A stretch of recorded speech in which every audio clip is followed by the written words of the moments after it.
A Monday edition of the Sports Bash is live on 97.3 ESPN, the free mobile app, and you're watching the show over on Facebook, YouTube, or Twitter. What's going on, everybody? I'm your host, Mike Gill. This is Sports Bash. Josh Henning producing today's show. And you out there on a Monday, holy moly, what a weekend it was. The Phillies, I don't even know where you begin with that. Saturday night. Did you hear yesterday's broadcast? They talked about it. The Braves won for the first time in their history. Never happened before that they were down 3 times in extra innings and came back and won a game. It happened on Saturday night. And then last night, a lifeless Phillies offense and a poor performance by your quote-unquote ace as the Phillies lose 2 out of 3 down in Atlanta. Sixers, magic number is 2 now. Magic number 2 to be the number 1 seed in the East. They play tomorrow night against the Pacers, Thursday night against the Heat. If they win both of those games, they are the number 1 seed in the East, thanks in large part from a couple of big wins over the weekend. They struggled against the Pelicans on Friday night, and the Pistons, they blew out of the water. So there you go. That's what happened this weekend. Friday, if you were listening to the show, the Eagles signed Kerryon Johnson, the running back, and we got all that. So let's take a look at – all right, I want to kind of start with the Sixers and what's going on there, because it is as we've told you, this is a big deal. If they can get this number 1 seed, it is a big, big, big, big deal. And a lot of people are talking about how they're a little bit concerned about the Sixers and all this stuff. And I say, look, the Sixers are trying to serve 2 masters, right? The Sixers are trying to walk the tightrope of serving 2 masters. And you might say, well, what does that mean? Well, think about it. A lot of teams down the stretch are just trying to play the string out. And the Sixers are one of those teams. They just want to play the string of games out. Like, we're all tired of this regular season. We're all ready for the playoffs. You are. I certainly am. And so are the players. So while a lot of teams are just kind of yawning their way through the finish line here, there's not too many teams that actually have a whole heck of a lot to play for. That includes the Sixers in their mind. They're seeing what's going on here. I'm playing Detroit. It's the last week of the year. I'm playing Detroit. They don't have a lot to play for. Human nature sets in that I don't have a lot to play for either. Same with the Pelicans. I mean, the Pelicans come at you Friday night with a half-ass lineup. No Ingram, no Zion. I mean, no Steven Adams. So the Sixers, like, you can't expect them to ratchet it up, to play at the optimum level. I sound like Gabe Kapler. And yet somehow they've won 8 straight games, playing in a mode that is really not optimal for your best effort, if that makes sense. Does that make sense? You know what I'm saying? Like, it's like we want the Sixers to go out there and kick the crap out of everybody every night of the week because they're playing against crappy teams. Well, you know what? They know they're crappy teams too, and human nature sets in of, I'm playing a crappy team again. So do you take a look at it and say this is more of a negative, that they're, I don't want to say not impressive. I mean, they kicked the crap out of the Pistons. Now, the game against Friday night against I said, you cannot lose that game against the Pelicans. Can't do it. It's unacceptable. But they didn't. But then the retort is, well, they barely beat that Pelicans team.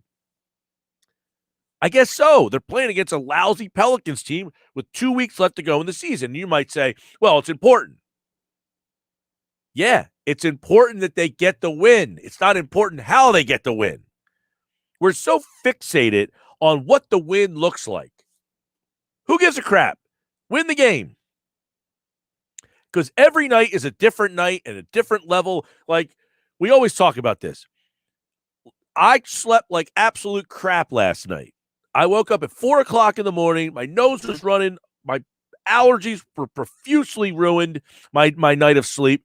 I've been up since 4. I'm cranky as can be, but I'm here. I got to do my job. But I might be crankier today because I didn't sleep all that well last night. Same with the Sixers. Same with everybody. Because they struggled with the Nets, the Pelicans on Friday night. You don't know what happened on Thursday night. Did they not sleep well? They're playing the Pelicans. They know that team stinks, so we might hang out a little longer. They're not doing that in round 2 of the NBA playoffs. Your night of sleep, now, you can't control it if your nose is running all night. I don't know what to do about that. If anybody has any help for how to not have my nose run at 4 o'clock in the morning and keep me awake for the following, how many hours has it been now? 4 to 5, 5 to 6. I mean, I can't do anything about that. But I'm sure the Sixers, if they're in a 7-game series against the Brooklyn Nets or the Milwaukee Bucks, are probably going to treat their night before or everything around them a little differently than if they're playing the New Orleans Pelicans on Friday night. A shorthanded New Orleans Pelicans team.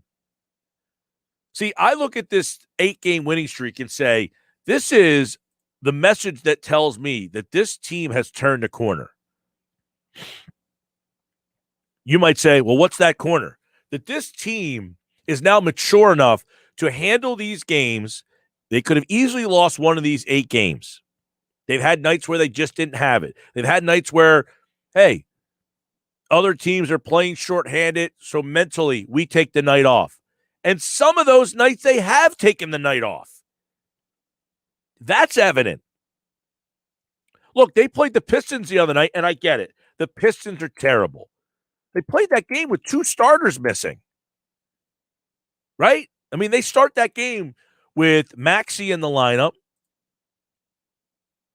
They start that game with Seth Curry out, and who else missed the game? There was 2 starters that was there 2 starters that missed the game? Ben Simmons. Ben Simmons didn't play Friday night. Saturday night against the Pistons. He's kind of important. Not to everybody out there, but to people who understand basketball. But you have Ben Simmons out and Seth Curry out. You have your starting backcourt out for the game. And yet, that game was never really close. I mean, you jump out to like a 20-point lead in the first quarter and then bury them again. I mean, they end up winning that game by over double digits. So you lose 2 starters in a game on a back-to-back, mind you. I get it. The Pistons are terrible. They're a bad basketball team. But it's easy to let your guard down. You're on a back-to-back. You had a fist fight the night before against a bad team. I mean, all of these things kind of show me this team understands where they are and what's at stake here. Like, they just will not allow themselves to slip up and lose that one game that could be the one. And that's why tomorrow night, we talked about it. Tomorrow night becomes the next big game. Because if they can get tomorrow and if they can get Thursday night against the Heat, the last 2 games of the year do not matter. They would be the number 1 seed, and they could rest guys up. They can do whatever they want with those last 2 games. And that, to me, is a very important part of this whole season. Is that, hey, there was a bunch of games late in the year that they had to take care of, and guess what? They took care of them. There's a bunch of games late in the year that they could have stubbed their toe on, and they did not. And that is what I like about this team right now. That is what I like about this team, is that they are showing Mike, you obviously haven't bought a Navage. No, I have not bought the Navage, but I have seen the Navage commercials, and I laugh every time I see Navage. Maybe I will check into the Navage. The commercials suck, but the product is great. Yeah, the commercial is not all that good. They need to do a better job with the Navage commercial, but I might take you up on that. I like the fact, though, that you well thought that text message out after I opened up the show with a comparison to why the Sixers might not have had a great night of sleep, and that's why again, we always take for granted that professional athletes have like these lives that we don't. Like their girlfriend's not, nagging them. Their kids aren't running around. Their mother or their father, wasn't a problem, or something happened, or somebody got sick or something like that. The dog was up all night, because he ate chocolate. We just assume that professional athletes play a game and then go sleep in like one of those things that T.O. slept in, the hyperbolic chamber, right? And they never have any issues other than whatever happens on the court. So on Friday night, when they play the Pelicans, they've had the best night's sleep ever.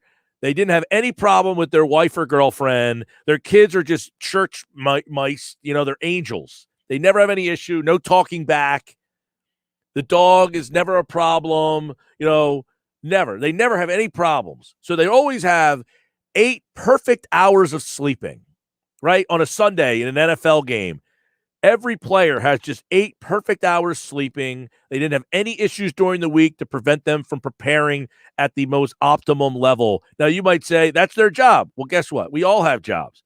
And I didn't ask to wake up at 4 o'clock in the morning. I just happened, I didn't ask for that. And no, I didn't have the other issues. Like I don't fight with my girlfriend or my wife. We don't typically get in arguments ever at all, like anything like that. But that doesn't mean everybody's relationship's like that.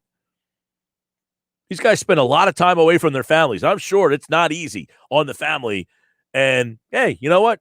You go to the arena and you might have had a little argument with somebody, and that follows you on Friday night. I like Frank Romanelli. What's up, Frank? Is watching the show. He said, you should try using the Navage. That's the second Navage. Now I got to really think about this Navage. Is that the commercial? Navage, right?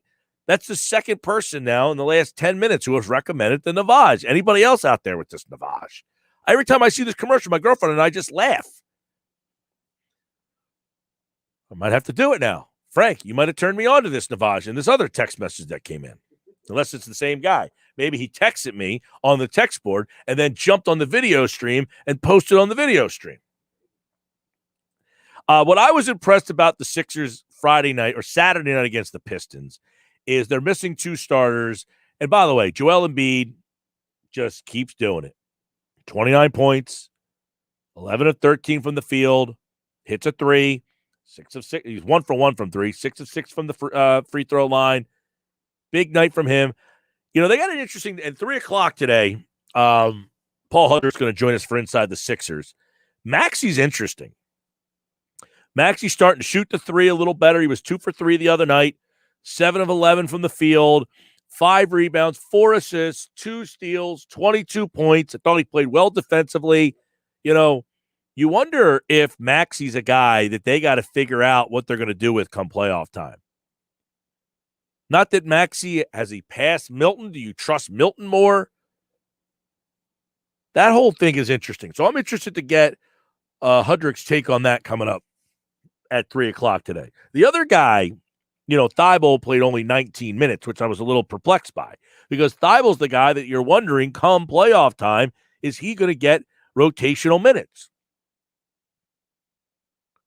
I mean, Dwight Howard had a monster night on Saturday. He had 19 points, 14 rebounds. I mean, he was just a beast on Saturday night. You can't expect that. But when you start looking at the rotation, and Doc Rivers keeps talking about, 11 guys in the rotation. I don't see that happening. I just don't believe him when he says that.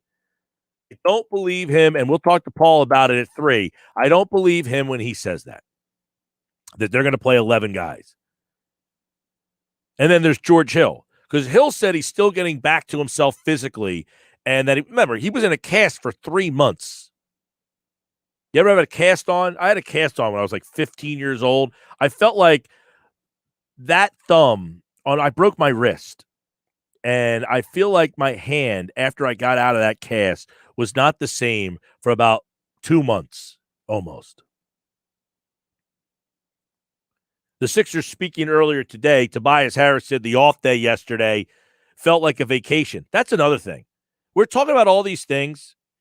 You're playing teams that are bad, who are shorthanded. The Sixers have also played 5 out of 7 days. 5 out of 7. That's not normal. You don't play 5 out of 7 days in the NBA. So they're not having normal practice. They're not in their normal routines. I feel all of this stuff is all a check mark in the positive section. And yet people keep coming at me, tweeting at me at Mike Gill Show with negative stuff about this team. Mike, you're dead on about this team's ability to not stub their toes. It's maturity, baby. Well, maybe they are maturing. I think they are. I definitely think that Joel Embiid's maturity is one of the big reasons why I think you can believe in this team. His maturity is one of the reasons why you can say, hey, I think they're ready, because they have the player that can, as I've said, he's one of the players that can be the best player on the best team that wins on the best team. Right? Joel Embiid can be the best player on the best team in the league because he's mature enough to do it now. I'm not sure. No. In fact, I know he was not mature enough in years past. I don't think you're going to see Joel Embiid. And we talk about gastroenteritis. He had that how many times? You're like, man, the guy's got the runs again?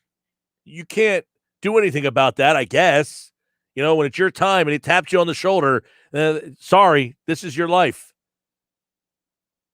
But I don't feel like we're going to have those situations anymore where Joel Embiid is, first off, he's not going to be wearing a welding mask like he did 3 years ago. He's not going to be out perpetually with gastroenteritis. At least I don't think so. And I think a lot of that was, wearing the welding mask, the first year wasn't his fault. He ran into Fultz, or Fultz ran into him, and he had that Phantom of the Opera mask on. But all these things kept coming up for Joel. I don't think they're a factor. But I get it. So many people are like, I just can't get into the Sixers. I can't get into Well, they're playing every night of the week, so you can't get a feel. They're playing bad teams. The league is bad. And by the way, the basketball season is in a weird spot that it was on, and you never really thought you could put your arms out and hug last year's team.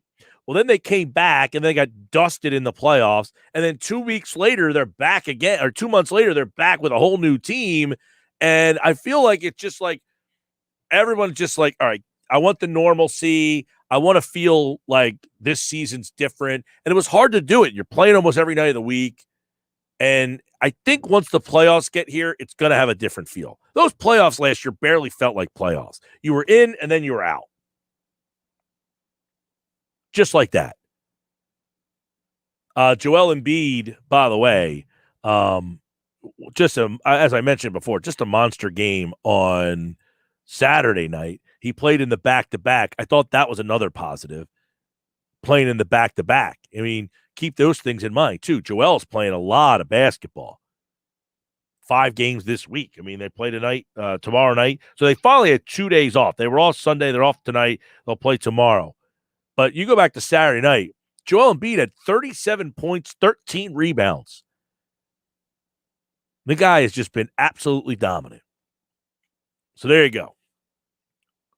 That's where we are with this Sixers team. 609-403-0973. Christopher's watching on YouTube. He says, I'm so excited for the playoffs. I really think we win it. That's interesting. When we win it, do you think the fans will lay off Ben? I'm so confused. Do we hate winners first? McNabb, now Ben.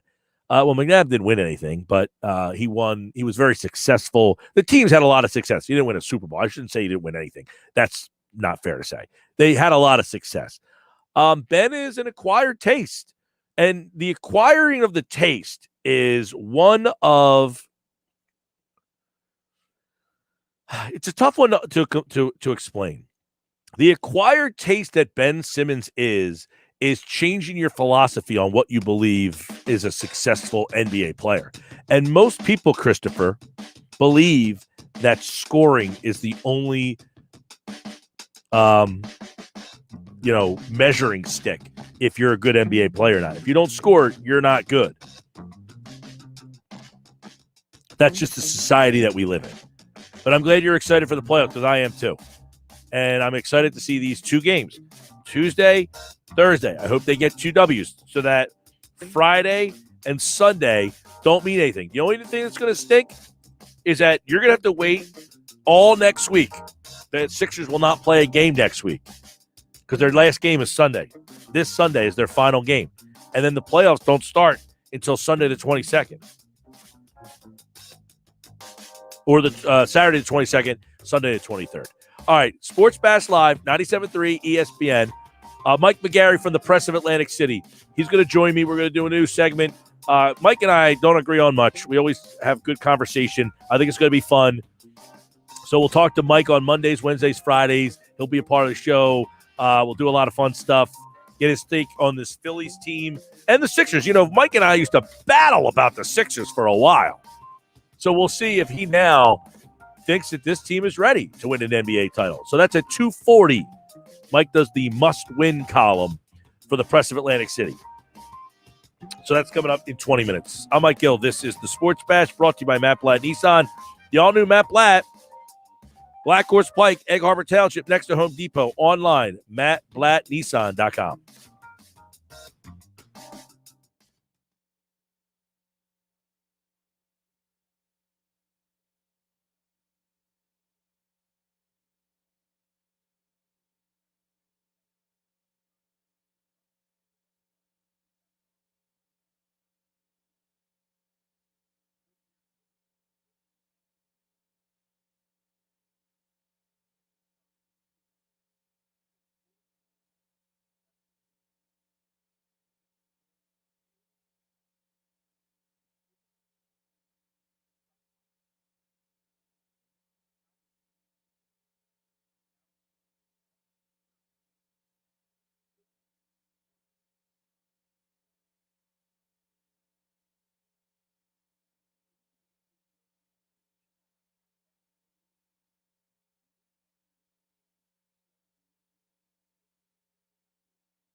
right, a Monday edition of the Sports Bash. It's great to be with you. You know, sometimes happy Mother's Day belated to everybody out there. We wished you on Friday, but hopefully you had a good day with Mom yesterday. My mom was over. I was on the grill. I was manning the grill. I did not wear my grill masters. No white shoes with the blue ends, Billy. But I did get on that grill yesterday. Made some stuff for Mom yesterday. My sister, the boys, were all over. And it was nice. Put a little wiffle ball in the backyard. Like a Father's Day type Mother's Day. My mom was there. You know, my mom, my sister has 2 boys. My girlfriend has 2 boys. So it was all boys. It's funny. My girlfriend's son's like, there's more boys here than there is women for Mother's Day. Yeah, well, the mom pumped out a bunch of boys. That's why we played wiffle ball. My next door neighbor was over. He had a daughter, so she was over. Playing a little wiffle ball on Mother's Day. So, good Sixers conversation. You can keep it coming on the text board. Christopher says, this is our year to take it. Next year, we will have to contend with the better-built Nets team. They will have the whole offseason to build a bench. What's your take, Gil? That's a good point. I think the window is open because LeBron and that whole thing's a mess out there with the Lakers. I don't think there's a clear-cut favorite in the West. I mean, I guess the Clippers have Kawhi and Paul George, so you got to take them into consideration. Are the Phoenix Suns ready to win an NBA title? And if you say yes, then the Sixers are every bit as ready as they are, right? I mean, the Phoenix Suns haven't been to the playoffs in, 10 years? So all of a sudden they're ready to win the NBA title? I don't think so. Utah's interesting. They've won 5 in a row. They got 50 wins. But are they going to be the clear-cut favorite? No. I mean, if Denver got there, they're listing Murray. And then you have the whole thing. If Jokic, you must want Denver to make it to the finals because if Jokic wins the MVP, Joel would be looking to hand him his lunch every single night of that series. So, yeah, the point that Christopher is making is an accurate one, is that this might be your best shot. Right now, look, I talked about this Friday. Danny Green, we have an article up on the website, 973ESPN.com.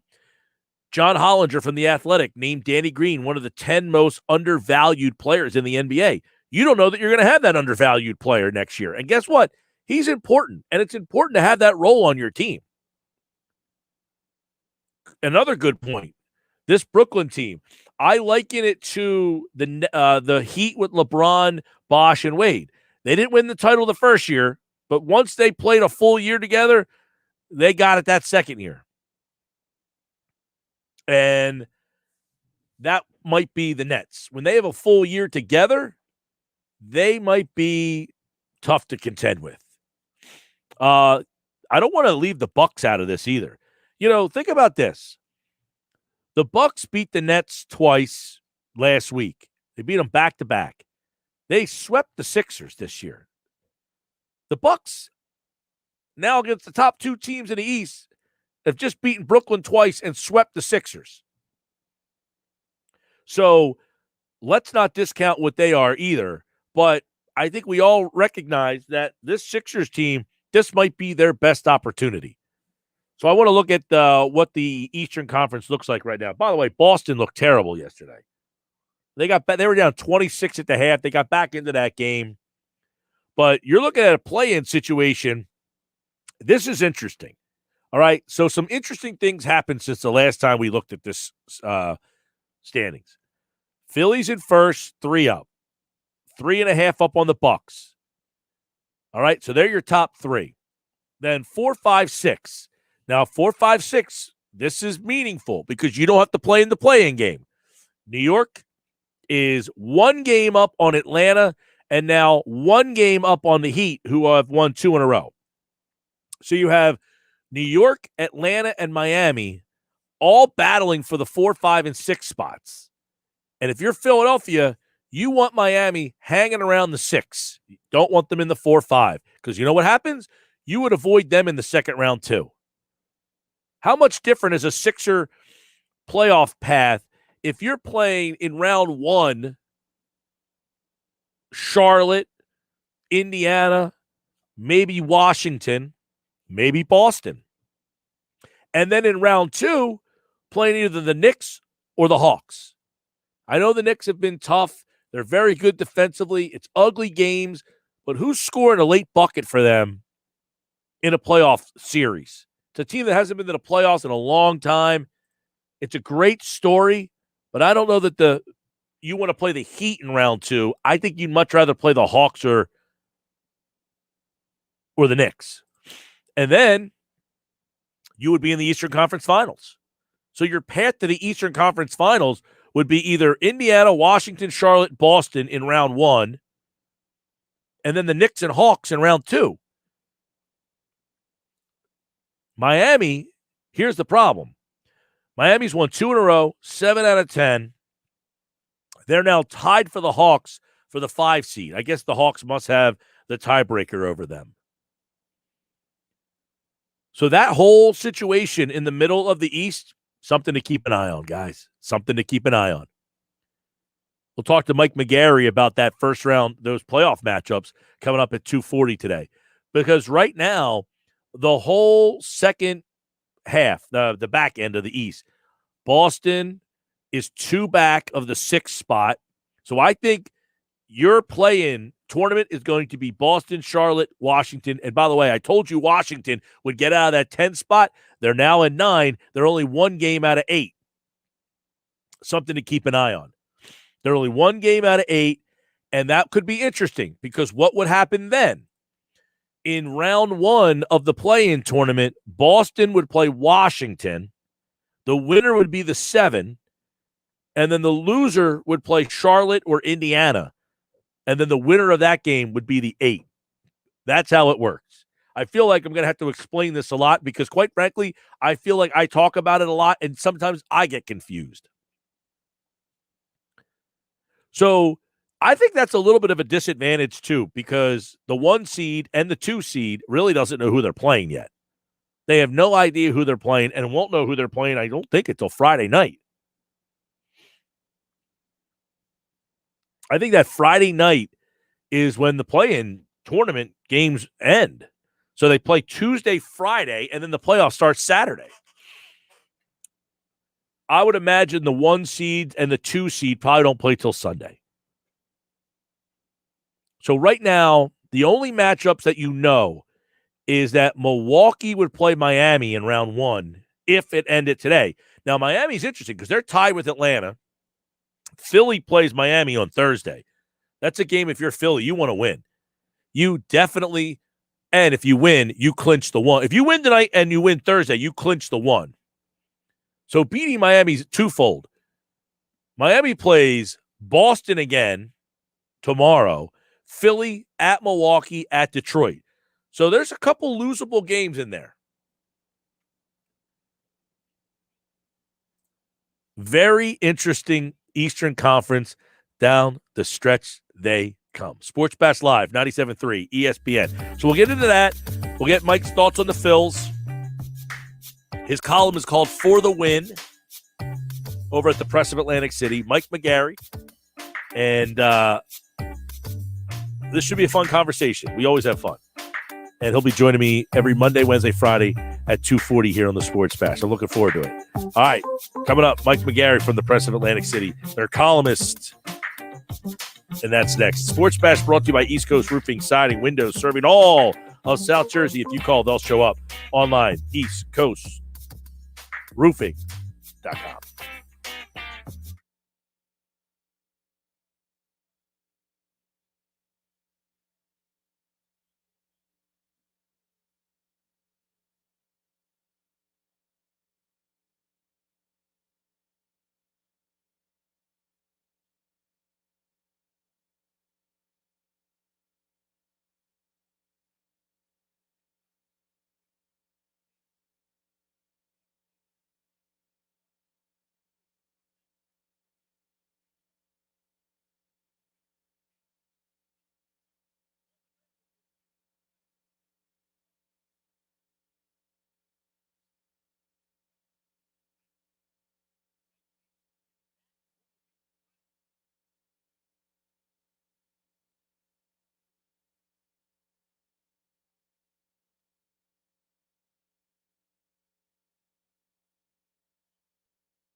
All right, 2:40 here on the Sports Bash Live 97.3 ESPN. It was a busy weekend. We got a busy Monday. Mike McGarry from the Press of Atlantic City is going to join us. Make sure you check out his must-win column, which I think, we used to go back and forth on Twitter. I don't hear a whole heck of a lot of back and forth anymore from the anti-processors because it's actually working, Mike McGarry. What's going on, bud? That's one way of looking at it. Exactly. Right. Later on tonight at 5 o'clock, I will be talking to Jake Fisher, who wrote this book, Built to Lose, how the NBA's tanking era changed the league forever. And we're kind of seeing it right before our very eyes, a team that lost for – now, here's the problem, Mike. Many people have this cockamamie timeline of how long the Sixers actually lost for. Well, I mean, I guess my issue with the process was two things. One was some Sixer fans thought they had invented it, basically. And I thought NBA teams had been doing it for a long time, basically. And my other issue was that it wasn't done as efficiently as it should have been done, that it took a bit longer than other teams were able to do it, basically. Yeah, that's true. I mean, look, and part of it, though, was they built in mistakes, that they were going to make mistakes because they fully admitted that the draft was an inexact science. So let's get as many opportunities to find the unicorn. And they finally found that guy. So, Mike, let me ask you, you and I have sat next to each other at the Wells Fargo Center for many a basketball game and looked at each other and said they're not ready or they're missing this. Is Joel Embiid finally at the point where he is ready to be the best player on the best team in the league? Well, we're going to find out. And the only question that I have is health-wise. Is Embiid going to be able to physically withstand, a 2 to 3 month playoff run and be healthy throughout that whole run? If he is, he can definitely be the best player on a team that can win a championship. But health-wise is the big question with Embiid. Will he be able to stand up to every other game, play a game on Tuesday, day off Wednesday, game Thursday, 7-game series, followed by another 7-game series? Will he be able to physically stand up for that? Will he be able to be healthy for that whole stretch? If he is, yes, I think he's obviously one of the best players in the NBA and can be the core piece of a championship team. Well, he's getting a nice tryout now. They played 5 games in 7 days. He played all the back-to-backs. I mean, he played, 37 points on Friday, had another big game on Saturday. So he's at least getting a little sample of what the playoffs. But you're absolutely right, obviously. But do you agree when I would say there's 5 teams that can win the championship this year? One is the Lakers because they have LeBron. One is the Clippers because they have Kawhi. One is the Nets because they have their 3 guys. One is the Bucks because they have Giannis, and the other one's the Sixers. Nobody else can win. I would agree with that. Something kooky might happen out west depending on the health of the Lakers, basically. We don't know what LeBron's health is going to be. Anthony Davis came back last night, had a big game. But it's hard to see Utah or Phoenix going all the way out west. But I think that west, the only caveat out west is LeBron's health, basically. We don't know if he's going to be at full strength. And right now, we don't know where the Lakers are going to be seated. They could be, a 6 seed. They could find themselves in the play-in games, that play-in tournament. So LeBron's health is a factor there. But I think definitely on the East, in the East, I think you look at the Sixers, Brooklyn, and Milwaukee. And the one caveat I would add in there, don't sleep on Miami. Right now, they're a number 6 seed.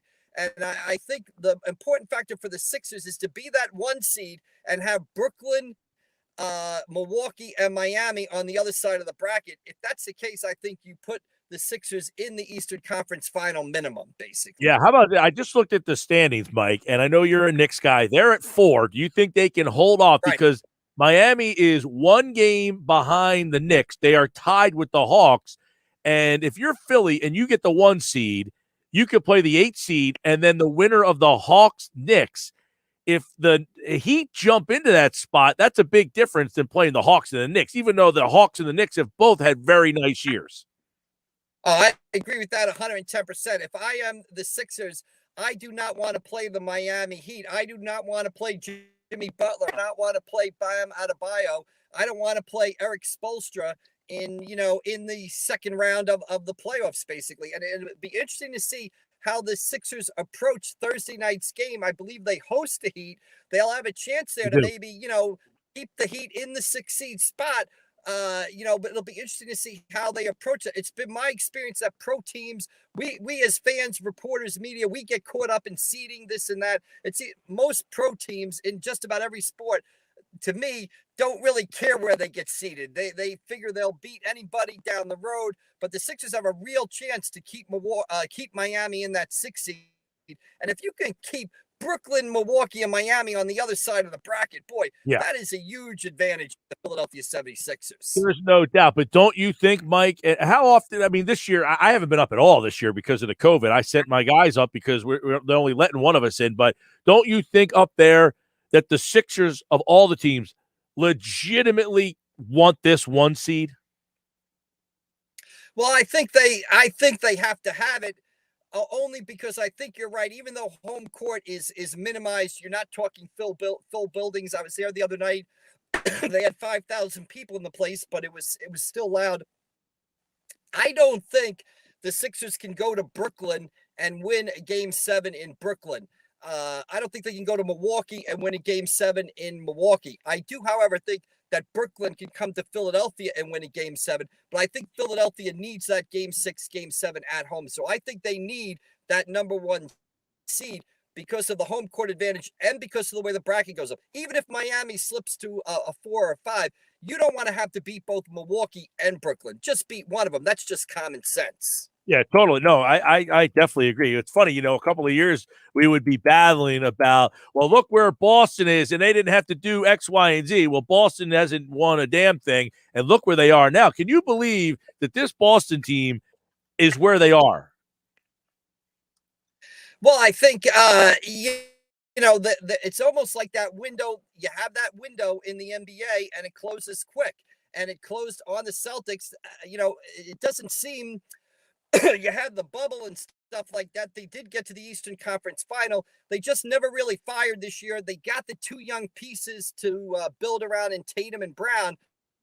Kemba Walker's health has kind of gone south on him. A lot of issues up there in Boston, whether Brad Stevens, has he worn out his welcome? I still think he's one of the best coaches in the NBA, but everybody has a shelf life when it comes to coaching, basically. So it is interesting and a possibility. Who would have ever thought if the Celtics, you look at who the Sixers could play in the first round, right? Most people are saying stay away from the Wizards. They're playing well. Russell Westbrook is averaging a triple-double. They've got Bradley Beal. Everybody's saying, give me the Celtics. Could you imagine a year or so ago or 2 years ago, Sixers fans would say, hey, that's a good matchup for us. We want the Celtics in the first round.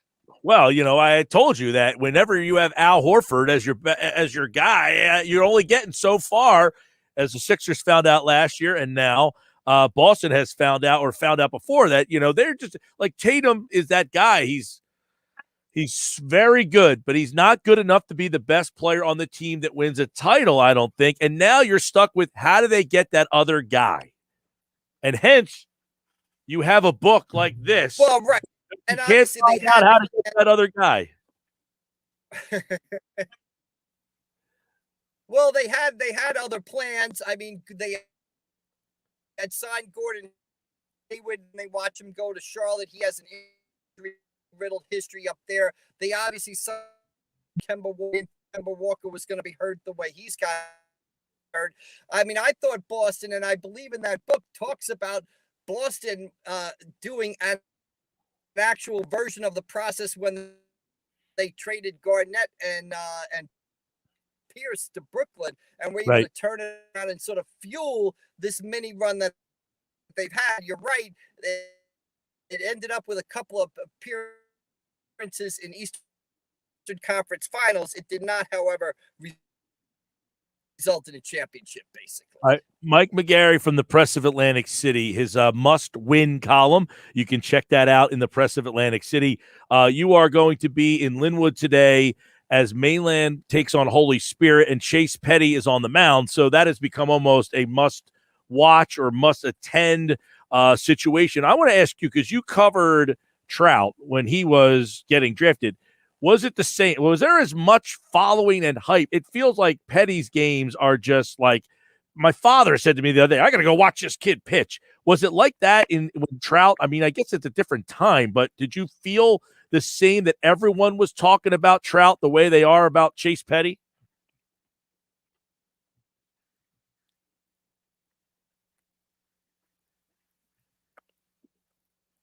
We got a little bit of a disconnection with Mike. Let me see if we can't try to get him real quick here. Mike, one sec, Mike. Let me take him out of the stream, and then I'll pop him back in and see if we can't get him. There we go. Let's see if we got you. Right.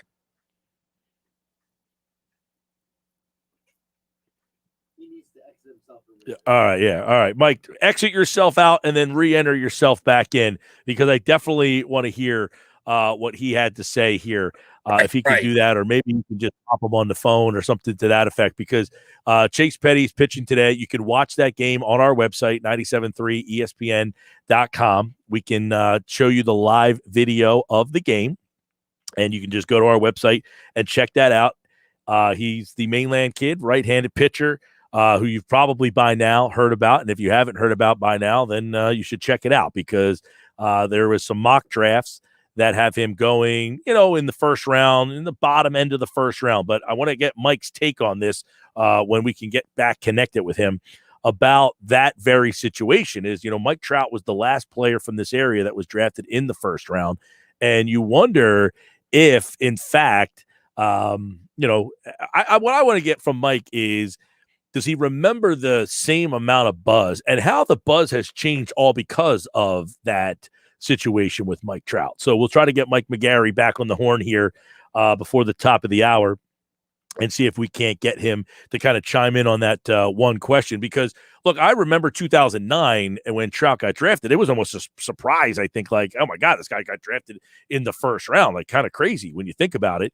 And, you look back at and say, like, right now, there's a lot of kids in this area that are getting college attention to that from all over, a lot of Division I players. But to be someone who had been drafted get drafted in the first round, that's a different scenario. So we haven't seen that since 2009, even with all the talent that has come through the area. And I know a lot of people who have not got the chance. Like, I hear constantly, is this guy the real deal? And I have not seen Chase pitch in person yet, to be honest with you, other than the time he pitched against a team that I coached back when he was 15 years old. That was, a couple years ago. So he's now 18 years old. So that's 3 seasons ago. And let me tell you, the difference between an 18-year-old pitcher and a 15-year-old pitcher is night and day. So I don't know. I think, and I don't know that we'll be able to get Mike back. Is he not answering his phone? Jeez. I know he was in his car. He's on his way to that game, and that game is in Linwood over at Mainland today. Mainland against Holy Spirit, and we'll have that game for you at 4:00 on our website, 973ESPN.com. And hopefully we can – I don't know that we'll have enough time to get him to even answer that question.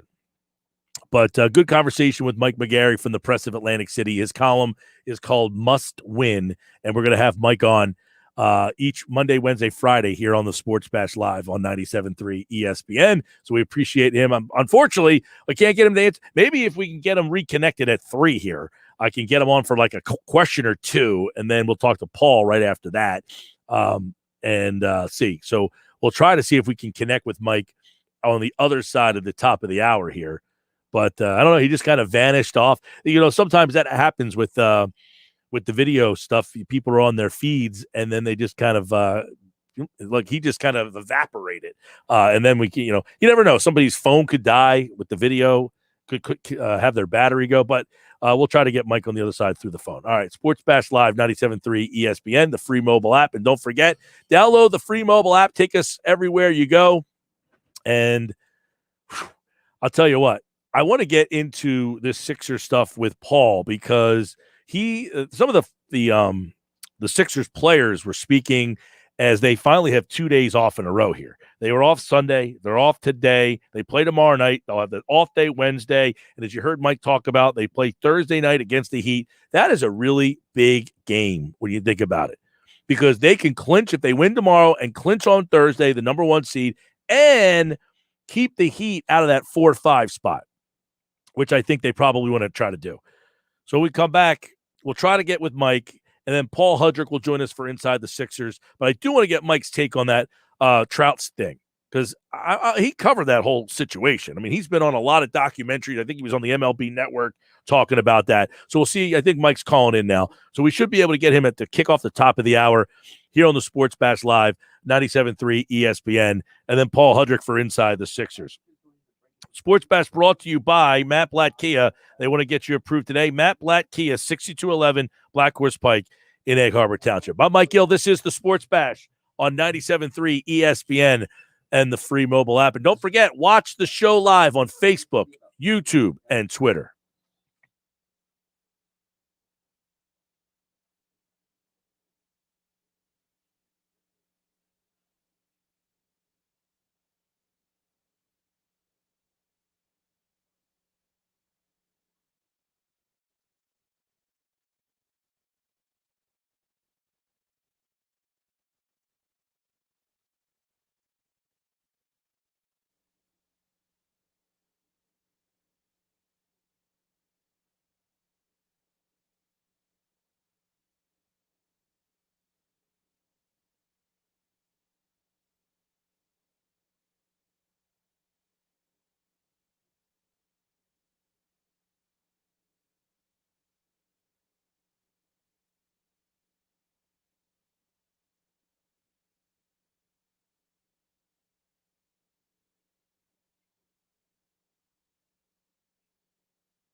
All right, 3 o'clock hour here on the Sports Bash Live on 97.3 ESPN. All right, Mike McGarry's going to jump on. We asked him one question we wanted to get the answer to. We didn't get a chance to get that answer. His phone just kind of froze up on him and kerplunked. But he's back now on the Boardwalk Honda hotline, and we'll get that answer because I think it's an interesting conversation, Mike.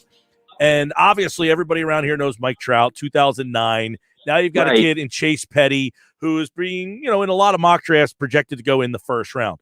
Is it the same level of buzz, way more buzz? What's the difference that you remember covering Chase Petty now than Mike Trout then? Well, Petty is bigger for a couple of reasons, basically. I think the 13-year difference, just think about how much social media has come along in those 13 years. Back in 2009, I think, was Twitter just starting? There wasn't the social media presence that you had back then that you do now about all prospects. So you have that. That's number one. Number two, you just have the difference in positions. Trout was an everyday player. You could go see Trout play, Monday, Tuesday, Wednesday, Thursday. He played, 26 ball games his senior year. So you had multiple opportunities to see him play. Petty is a pitcher. He pitches basically once a week, even though he does play, he's an outstanding second baseman, shortstop, and bats second and plays in the lineup every day, but he pitches once a week, and that's what people want to see. So his starts, like today's start against Holy Spirit, they're almost like rock and roll events or, big time concerts or big time sporting events, big time happening. So that's the difference. It's the difference in social media attention and the fact that he's a pitcher and the fact that the Major League Baseball draft is just so much bigger now than it was back when Trout was. Trout was drafted in 2009. He was the only guy to go up to MLB Studios for their draft show that year. So that shows you, since then, the Major League draft has kind of taken off. We kind of know the names of guys who might get drafted. So those are the three factors why the scene around Petty and his starts is bigger than it was for Trout. Though Trout was big, but Petty's just a little bit more, and I think it's just a sign of the time. Now, you talk about he's bigger in terms of the coverage and the hype and all that stuff. Trout has turned out to be one of the best players in baseball. What are we hearing about? I've seen a couple mock drafts. So it looks like, mid to late first round. Is that kind of changing? Can he move up? Is it like a slam dunk in your opinion that he will end up in the first round? Heck, he did commit to the University of Florida. He could go that route too. Right. I mean, the baseball draft is so hard to tell. Like you said, a lot of the mock drafts have him in the 20s, in that, back third of the first round. A lot of stuff. I do know a lot of scouting directors are coming to see him now. So it's like the cross checkers are coming in, and that's always a good sign. The scout for the club sees him, and another scout sees him. Now here comes the scouting director in to see him in person. So that's a positive sign. The baseball draft is just so tough to tell. Some ability is the factor, like you said, he can go to the University of Florida. But right now, what we're seeing in the mock drafts is the bottom third. And I don't know the specific. I don't know enough about pitching to know the specific ins and outs of what the scouts are looking for. But I know when I see a game and a guy strikes out 18, throws a no-hitter, and hits a home run and a double, and they win 3-0, I know that's pretty good, basically. Yeah. So I don't think he can do any more than he's done in his first 3 starts. He certainly hasn't hurt himself, basically, Yeah, that is true. Chase Petty will pitch today at 4:00. You can watch the game on our website, 973ESPN.com. They'll play Holy Spirit. They faced earlier this year. I think he had 13 strikeouts, a 1-hitter in that game at Absecon. And now this game will be in Linwood. So people who want to get over there, if you can't get there and you want to watch the game. In terms of, every one of these games, there's 40, 50 scouts, it seems like, behind the plate. Was it similar when Trout played? Was there constantly scouts there, or was that not as big? There were scouts there. There were scouts that would come before the game to see him take batting practice and stuff like that. But there wasn't the concentrated scouts because of, there were just more opportunities to see him play. Everybody didn't have to come see him play once a week. You could have 5 or 6 scouts on a Tuesday. Okay, here's 6 or 7 more scouts on a Wednesday. So, and the difference is just the once a week thing. And also it's just the kind of show. The scouts are all sitting behind the backstop. They've all got the radar guns. They raise the radar guns when he goes to his windup. At the same time, the radar guns go down. It's almost like a choreographed, a show behind home plate. So I just think the fact that he's a pitcher and it's once a week is the big deal. Well, that being said, Mike, the big difference. I have not seen. Now I know Chase. I know his father. I seen the kid throwing against the wall when he was like 8 years old, and he was throwing like. At 8 years old, it seemed like he was throwing 70 miles an hour. So, it's not like a lot of us are like not all that surprised, but he's surely like to throw 100 miles. But people ask me, is he the real deal? Is he really good? I said, I personally have not seen him pitch in person yet. So you have seen him pitch in person. So you could answer that question of the legitimacy of the velocity and what are you watching in your mind when you're there, a future major league pitcher? Well, I believe so, and I'll give you two reasons there. First of all, the velocity is there. Now, everybody hears the 100. He's hit 100 a couple of times, but most games he's been consistently 94, 95, 96. He's taken that velocity into the 6th, 7th inning. Against Holy Spirit, you mentioned opening day, the last pitch of the game he threw to get the strikeout to end the game was 98. So when I go to the Phillies and you see Zach Wheeler throwing 97 miles an hour in the 7th inning, it's a big deal. So if Chase Petty can do that, it's a big deal. The other thing about Chase Petty is his slider and his command of his slider. It is, it's an excellent pitch, and he can throw it at about 80 miles an hour. So if he throws his fastball at about 95 and then he commands his slider at about 80, that's what gets big league hitters out, the difference in velocity between those two pitches, basically. So they just can't sit on your fastball. They just can't sit on your slider. So the velocity is one thing, and the difference, his command of his off pitches and the difference in velocity is another thing. And the third thing I'll just say is he's a tremendous athlete. I think if he didn't pitch, Mike, he'd be one of the best players in South Jersey just by being a second baseman or a shortstop. He's a Division I position player. I mean, he made 2 plays the other night against Ocean City where he covered second base on attempted steals and made 2 great catches of throws and tags that were just incredibly athletic plays. So I think those 3 factors, his athleticism, his velocity, and his command of his off-speed pitches, the difference in velocity says to me, again, I'm not a scouting director. I know they're looking for this or that, but to me, I certainly see a guy who's, probably one of the best high school players, I've ever seen. And that's an interesting part about it, because Trout used to pitch and throw gas. I mean, if he concentrated on being a pitcher, who knows? I mean, but he just wasn't, that's not what he wanted to do. But most of the guys that you cover now, they're POs. They only pitch. There's not too many guys that are also the main cog in their lineup who also pitch. Right. Petty is a throwback, to 10, 15 years ago, or God forbid, when I was a kid, where the best pitcher on the team, when he didn't pitch, he played shortstop and batted cleanup. Right. He is a throwback to that type of player, basically, where the best player on the team, the best pitcher, was also shortstop or center fielder and batted third or fourth. You're right. In today's world, a lot of people specialize in pitching at an early age, and they're not the greatest position players, but Petty is a throwback to those days. And the 3 best high school baseball players I've seen, I would have to say, are Trout, Todd Frazier, and probably Petty right now, right? And what do all 3 of them have? Tremendous athleticism. I remember Trout was 1,000-point scorer in basketball and grabbed 1,000 rebounds. Todd Frazier was 1,000-point basketball scorer for Toms River South. Petty is one of the best athletes, probably in the area, regardless of sport. So that athleticism shines through in all 3 cases. All right, Mike McGarry at AC Press McGarry for updates on the game today. It's Mainland Holy Spirit, and you can watch that game at 97.3 ESPN.com. You might recognize the guy calling that game, actually. All right, Mike, take care, man. All right, thanks a lot. Sorry about the mix-up with the phone. I'll try to get better. He'll try to get better. All right, Sports Batch Live, 97.3 ESPN. All right. So let's go to Paul Hudrick now. McGarry with a good update. Chase Petty will pitch today. But now let's get back into the Sixers conversation. And all right, here we go. The final week of the season, Paul. It is finally here. And I got to ask you, even though some of the Friday night's game was dreadful to watch, I mean, it was just painful.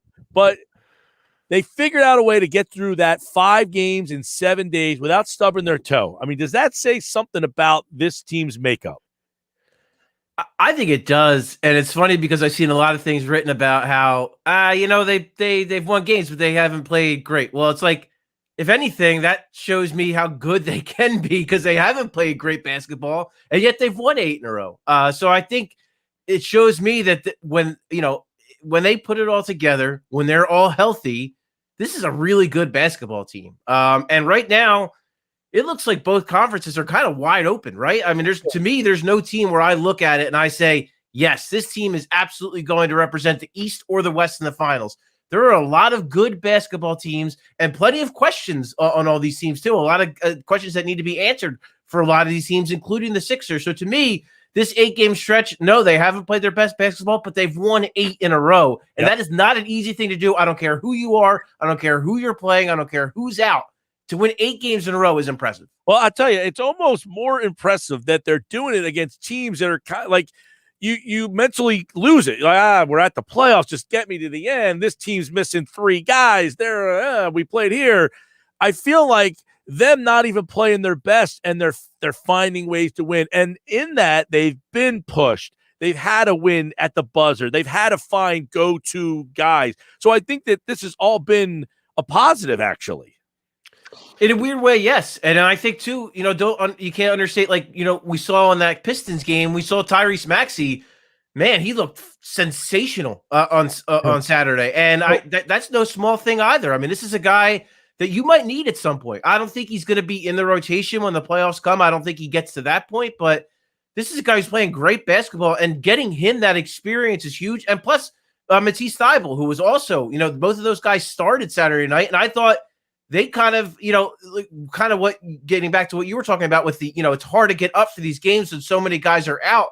I thought that Maxey and Thybulle gave them that little energy boost. Of course, you'd rather have Ben Simmons playing, but to get those 2 guys who don't play a ton, to have them in the starting lineup and give you that boost of energy to start the game, I thought was big. And that's why they I thought were wire to wire. They won that game. So I think in a weird way, I think there are things to take. And again, I go back to the fact that it just shows you that when this team is healthy and when this team is playing good basketball, they're going to be really tough to beat. Well, yeah, and they're on a back-to-back 5th game in 7 nights. 2 starters are out, and they go wire to wire and win that game. It kind of shows you 2 things. One is, that they are focused. They're focused on winning this number 1 seed. Joel has played in the back-to-back this whole week. He's not sitting out. So there's a couple things there. But that being said, you mentioned Maxey. He had a game. He actually overshadowed, I guess, what Milton does. And you wonder if Doc has consistently said he's going to play 11 guys. I can't take him at his word for that. Are you taking him at his word that he's going to go 11 guys or feel comfortable playing 11? I think he feels comfortable playing 11. I don't think that means he's going to absolutely do it. I think it does 2 things, Mike. I think one, it's creating competition, because if you're playing 11 guys, some guys are going to be fighting for minutes because your starters are playing, that trio of Embiid, Simmons, Tobias Harris, they're playing 38 minutes a night in the playoffs. Like that's happening. So that's already, all those minutes are already, kind of spoken for. Plus you're going to have Danny Green playing 30 to 35 minutes a night, pretty much guaranteed. So that's already, and then Seth Curry, and then, a veteran in George Hill. I mean, there are minutes that are already allocated to certain guys. So that means to me, when Doc Rivers is telling them, no, I feel comfortable playing 11 guys, that's competition. That means that's guys you're going to have to earn minutes over. And it means, I think he's going to have a shorter leash on some guys. Whether that's Furkan Korkmaz if he struggles defensively, whether that's Shake Milton if he kind of struggles to get going or struggles with turnovers. Or if Matisse Thybulle, even, who I think is pretty solidified in his bench role, but at the same time, if he starts struggling and maybe gets into his old bad habits of maybe, cheating on plays or, over pursuing things and leaving guys out to dry, I think he'll have a shorter leash. So I think when he talks about having 11 guys, I don't think that's what he's definitely going to do.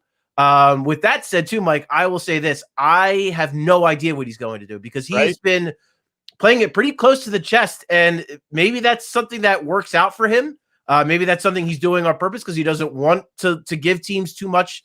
And that's the other thing, too. I think, saying you're going to play 11 guys, the opponent's got to scout 11 guys. You know what I mean? They have to know what these 11 guys are capable of. So I think there's some gamesmanship in there, but I do think he's also happy with, with a guy like Max Hughes kind of on the outside looking in, I would say, at the rotation, but that he's not afraid to go to him if he feels like he can help him. That's interesting. Now, because Doc is obviously famously or infamously, I guess, have lost 3-1 series leads, I think 3 times, right? Am I right? Is it 3 times? And I think it's 3. I wonder what he's learned from those and if he takes that into this year, because last year they're up 3-1 and it was kind of like famously like, we're okay, we just need to win one of these games. And he never really like made the adjustments or change. It was, we're just going to win one of these games. And if, does he learn from that, or does he roll that same mentality at that? If we're up 3-1 in a series, hey, we're good enough, we'll just figure out a way to win one. I want to preface this answer by saying that I think Doc Rivers has done an outstanding job. They got they're about to get the 1 seed, and he plays no small part in that. I think he's done a terrific job. With that said, I do worry about what you're pointing out with the fact that the Clippers blew a 3-1 lead last year, that it's not the first time in his career that has happened. And with this kind of hockey lineup, all bench unit that he goes to, is he going to do that in the playoffs? Because to me, I do not think that's a recipe for success, especially when you have, as I already mentioned, the 3 top guys. You have 2 all-stars and a borderline all-star that should be playing big minutes. There are plenty of opportunities for you to mix and match guys where you do not need to go to that all-bench unit. So for me, I would be disappointed to see that. I would not be surprised, though, either, because I think, we've seen Doc Rivers do it all season, and I think it's fair to wonder if he's going to do it in the postseason. I don't think that's the way to go, right. And that is a concern to me. But I will say, I do get I don't want to take anything away from Doc Rivers and the jobs he's done this year, but that is a concern for me. No, yeah, I agree, and I feel like I've been accused a lot of saying the NBA coach doesn't have a huge role night to night. Like I feel like the NBA coach sets the culture. Yeah, there's a game here or there or a play here or there where they have a part in, or they call that big inbounds play, or they make that big change. But I feel like too many people think the coach plays too much of a role in wins and losses. We heard it with Brett Brown all the time. Oh, he's the worst. They lose because of him. No, they didn't have good enough players. That's why they didn't win. This team's better because they have a better roster. But I think Doc changed the culture. He has set a different culture, a different mindset, and that needs to be applauded. But where the coach does have a role is making that adjustment. I think there's been a lot of people on this show who have said they thought Brett did a great job in the Toronto series, making adjustments and making changes. They just didn't have good enough players. But will Doc make those adjustments? That's my concern is, look, he's done a great job to get him to this point, but once they get there, is he going to stick to his guns, or is he going to say, you know what, this isn't working, we're going to cut it back to 8 guys or 9 guys? Yeah, and I think when you look back at the Brett Brown era, say what you will, Brett Brown had his shortcomings in certain ways, but the options that Doc Rivers has this year compared to the options that Brett Brown has had the last couple of years, it's not even close. When you look at the guys that he can go to now, it's a vastly improved roster, not only from just better players, but better fitting players is the big thing. So that's certainly a factor. But to your point, yes, you have to give Doc Rivers also credit for that culture that he has nurtured, because he has. You've heard players, most notably Ben Simmons and Joel Embiid talk about the accountability, and that's what Doc Rivers has created, that environment. So I think that's a big factor as well. And yeah, Mike, I think like the biggest example I see from the season, and it just happened the other night when you're talking about that dreadful Pelicans game, Doc Rivers goes to Mike Scott instead of Tyrese Maxey. He said, I went to that because of the matchup, because the Pelicans were bigger. If you're telling me that you went to Mike Scott over Tyrese Maxey because you were afraid of Wenyen Gabriel at the 4, but then you play the Bucks and you're not afraid of Dwight Howard versus Bobby Portis, like there's a disconnect there that kind of scares me a little bit too, because he has really, and I get it, you see how good Dwight can be, like how good he was against the Pistons. And there's been games like that where Dwight has played a big role and he's made a big difference and played great.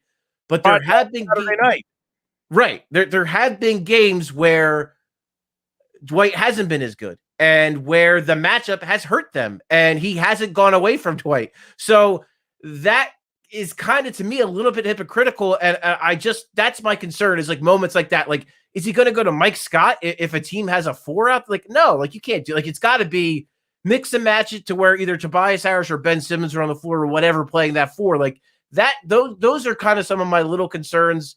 I wonder, is he going to pivot? Because, you might play Milwaukee. When you play Milwaukee, is he going to pivot away from Dwight Howard against Bobby Portis, who's shooting the hell out of the ball this year? I think he's like 45% from 3. Are you going to go away from Dwight Howard in that case? Because he's going to kill you if you don't. So those are the kind of the little things I'm very curious to see.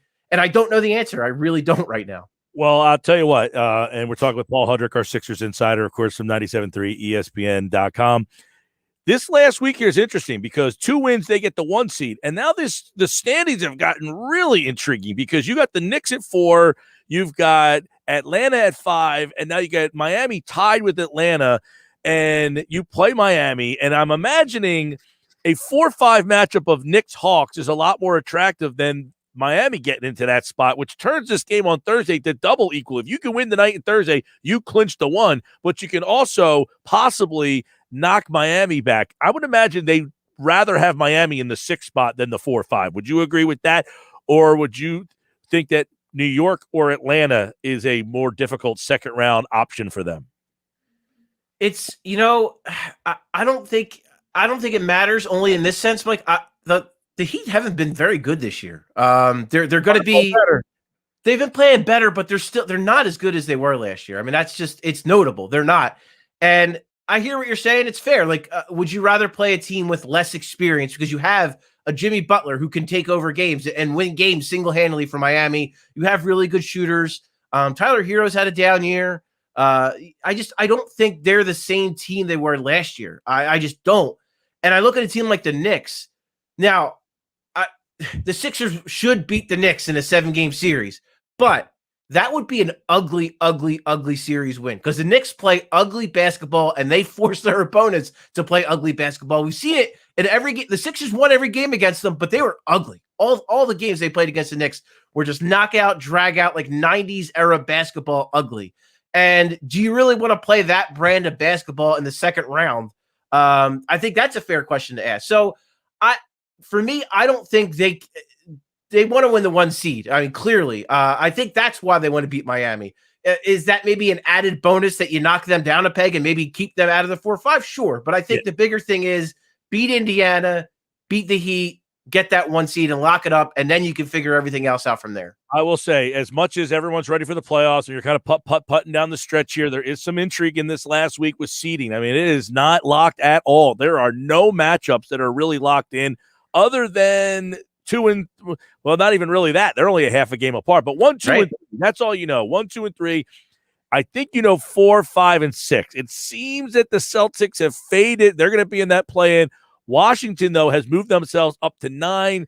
It would be interesting if they, Paul, get themselves into that 7-8 matchup. That was something to keep an eye on as well. All right, Sixers have the night off, which means Paul Hudrick has the night off. At Paul Hudrick on Twitter. Follow him. Sixers Pacers tomorrow night right here on 97.3 ESPN. All right, Paul, thanks, bud. You got it, Mike. Sounds good, man. Paul Hudrick, like all guests, appeared via the Boardwalk Honda hotline as, of course, Paul does a great job covering the 76ers for our website, and we'll have plenty of playoff coverage for you here on 97.3 ESPN. All right, coming up, we got plenty more to go. We got a lot of stuff still to go. Kevin Durso is going to talk a little Flyers with me in about 20 minutes from now, about 15 minutes from now. Durso will talk some Flyers with me, and then football at 4. Bob Wankel of the Phils, Jake Fisher on the new book, Built to Lose at 5, and Jeff Kerr at 5:25. So stick around for that. And don't forget, Do You Remember's back at 4:25 today. That's always a fun segment. You're going to hear a name, 2 names, blast from the past for all my friends in the 45-year-old range. I got 2 baseball names that are blast from the past. Stick around for that. All right, I got to step out for a segment. Josh will have you for the next segment, and then I'll be back with Kevin Durso at 3:40 here on the Sports Pass Live. I want to tell you about my friends at Trifecta Therapeutics. I've been telling you for a while, you weekend warriors out there, if you are one of those weekend warriors that has an injury, has something that's bothering you, has something that's sore, and you don't know what to do, check out my guys over at Trifecta Therapeutics. They can do it all, including physical therapy, ACLs, rehab, sports performance training. Here's what you do. You schedule a free discovery session. So if you have something that bothers you and you don't know how you got it or why you got it or where it came from, use the code ESPN Radio, and the guys at Trifecta Therapeutics will give you a look. They take a unique approach to physical therapy and rehab for each of their clients, and they use cutting-edge equipment. It's Trifecta Therapeutics in Glassboro. This is the Sports Bash Live on 97.3 ESPN.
Now, back to the Sports Bash on 97.3 ESPN.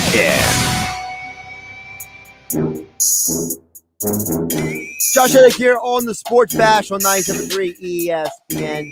Mike Gill had to step out for a moment, but he'll be right back. Coming up next, we got Kevin Durso, our Flyers insider, coming up next with Mike Gill on the Sports Bash, as well as top of the hour football at 4:30 minutes away. Geoff Mosher, Inside the Birds podcast. Bob Wankel, Crossing Broad with the Phillies at 4:40. Jake Fisher with his new book, Built to Lose, coming up at 5 o'clock. Jeff Kerr, CBS Sports at 5:25. So Mike's still got a loaded show for you. He'll be back in just a few minutes right here on the Sports Bash on 97.3 ESPN. Of course, I'll be on tonight for game night with yours truly here on 97.3 ESPN at 6 p.m. Just to continue the Sixers conversation that Mike was just having with Paul Hudrick.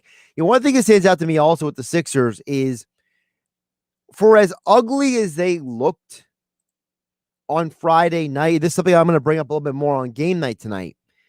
And that is, it's the contrast that you can still play not a good brand of basketball and still be successful.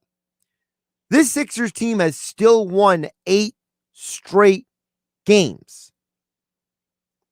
Yes, some of those wins have been pretty ugly, but they're still getting the win. And I think many times we don't always value that because of the fact that we get so involved in the aesthetic sometimes. We overlook that, listen, while the Sixers were winning 8 games, the Nets beat the Nuggets on Saturday night. Before that, the Nets had lost 4 straight games. And in all 4 of those games, their defense allowed no less than 113 points. And they allowed 119 in their win versus Denver. The 76ers, meanwhile, on the other hand, have won 8 straight. And the 76ers, by the way, have the 3rd best points against in the NBA in the Eastern Conference this year. The only 2 teams that have a better statistical defense in terms of points allowed per game are the Miami Heat, which is basically a 0.3 of a point difference, and the Knicks, who were at 105 before the Knicks have to play good defense because their offense is basically limited. So, as far as I'm concerned, I'm not saying the Sixers are going to win the NBA championships, but there's something to be said for the fact that, when you listen to Paul and Mike talk about the Sixers, or Mike Gill, Mike McGarry talk a little bit earlier about the 76ers, there's something to be said for the fact that this team, as constructed, is finding ways to win. And sometimes we don't value enough just finding a way to win. Because sometimes that's really all that matters. I know it's not aesthetically pleasing. I know it's not the greatest thing in the world. I know it's not sexy or whatever term you want to place on it. But sometimes when it comes to anything in life, sometimes all you got to do is win. Sometimes you just got to find a way to win the game.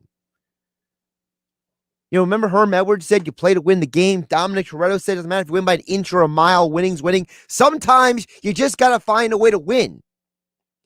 And I think sometimes because we are so hypercritical, shall I call it, in sports, that we forget that, hey guys, did you win the game or not? Did you win the game or not? And the Sixers have won 8 straight.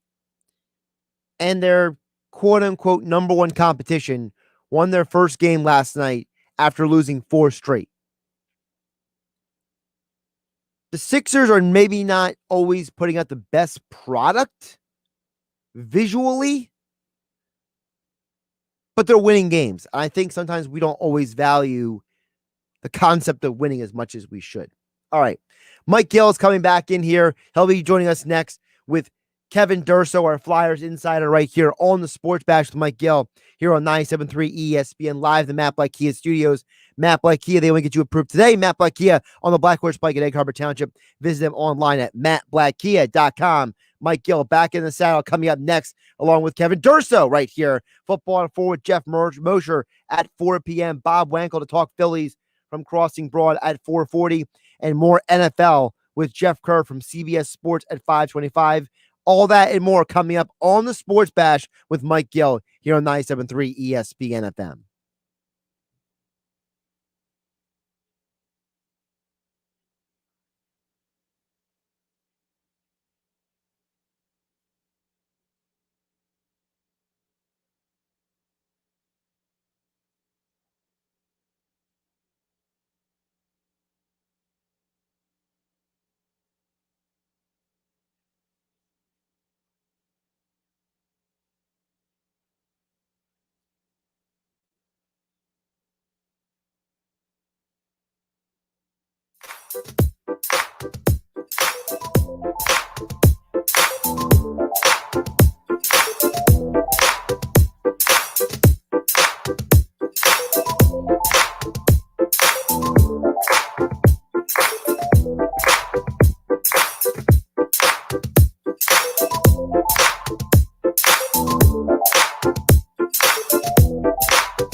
Now, back to the Sports Bash on 97.3 ESPN.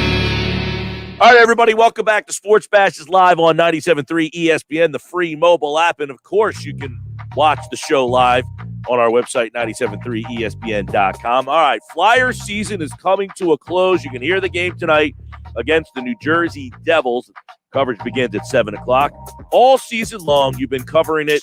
Kevin Durso, let's start with this, man. First off, how are you? This season has been dreadful. Are you making it? I've made it through. So, All right. I've kind of said I need a vacation after this one. Oh, man. So let's start with this. Mm-hmm. How did it get here? Because we had high expectations. This was a team that was the number one seed. No matter how they got it last year. They were going to be a top 3 seed. So how did it fall so far, so fast? I mean, it's really tough to say what singular thing contributed to it. It felt like just a snowball effect of one thing after another piling up from top to bottom. It seemed like the goaltending wasn't very good this year. The defense wasn't very good this year. They lost guys who turned out to be key contributors on the offensive side to COVID at a stretch. So that was a problem. It just seemed like it all piled up. And realistically, they had a good record after the first month of the season into February, but they weren't playing their best then. There were signs that it really needed to turn quickly. It didn't. And when they came back from the COVID pause that they had, and there were guys who were clearly affected by it, it seemed like a bunch of factors then contributed to the downfall from there. And it had to do with the same issues that they had on the ice from prior to that pause, any effects that they would have had from being paused by COVID, some of the players having it, the fact that there were so many games piled up one after the other, a lot of back-to-backs that can contribute to injuries hitting you as well. Alain Vigneault's kind of hinted in the last couple of days he wasn't going to talk about the whole big picture of the season until after the season was over.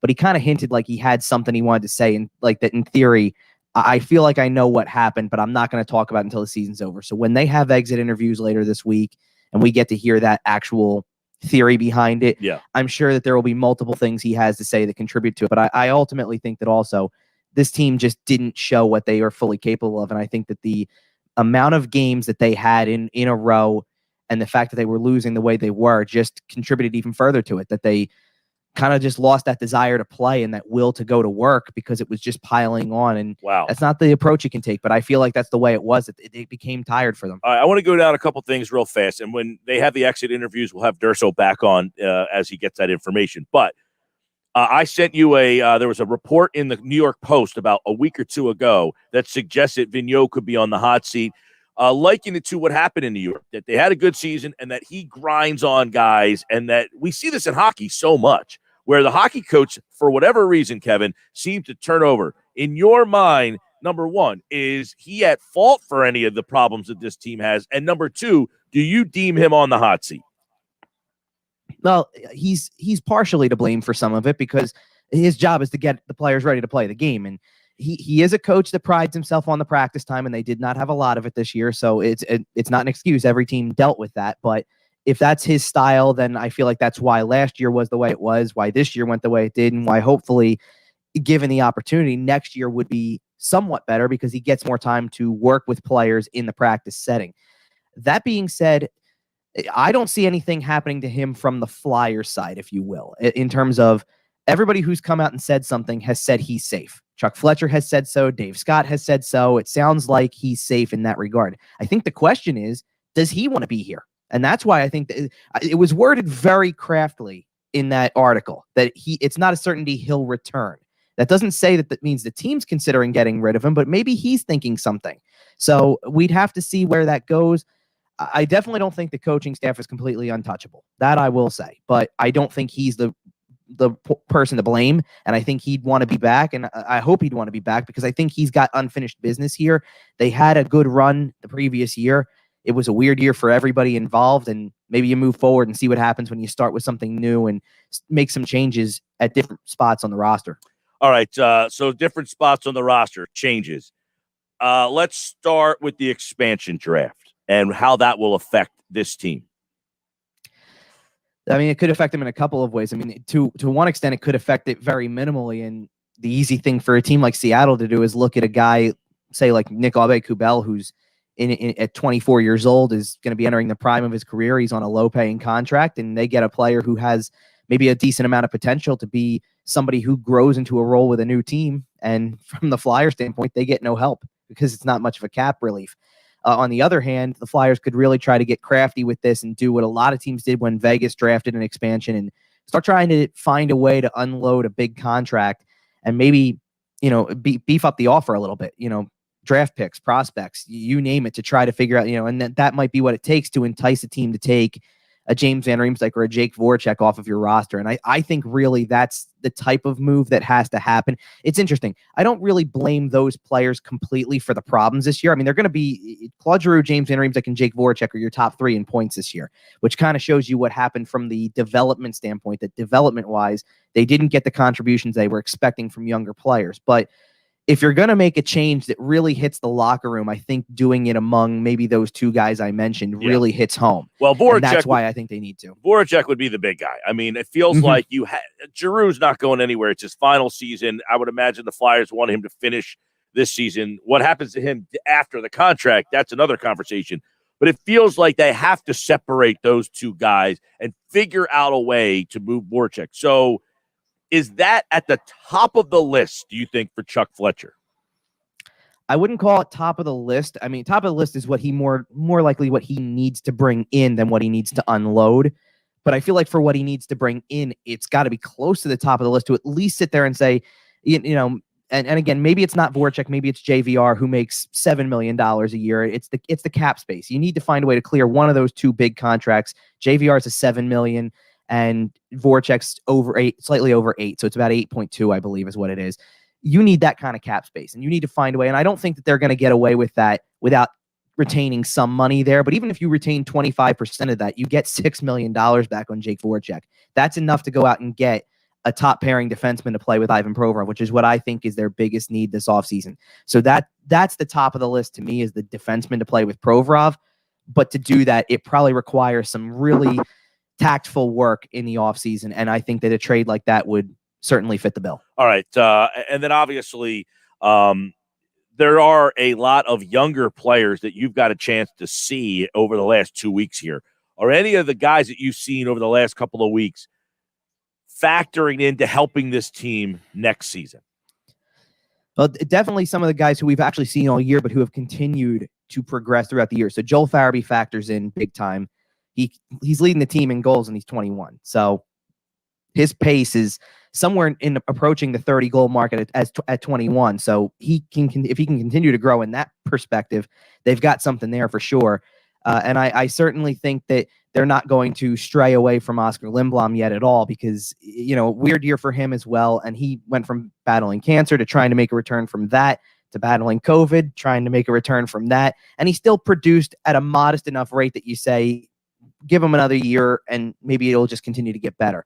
I definitely think you've seen a lot out of Cam York in just 2 games, and he'll play his third on Monday night. So it seems like you've got something with him. He already looks like a fit in the top 6, which, again, the bar not really being set high, but he looks like a fit. And I've liked what I've seen from Wade Allison so far. I mean, I don't know if they're going to keep him around. They might dangle him as a piece that you can get something significant in return for. Again, maybe that's the type of prospect that a Seattle's looking for to take on the Jake Voracek contract. But if they do end up with him, he's shown not only the ability to go to the net and score goals, he's got a great shot. He's shown the ability to hang in there physically and make plays.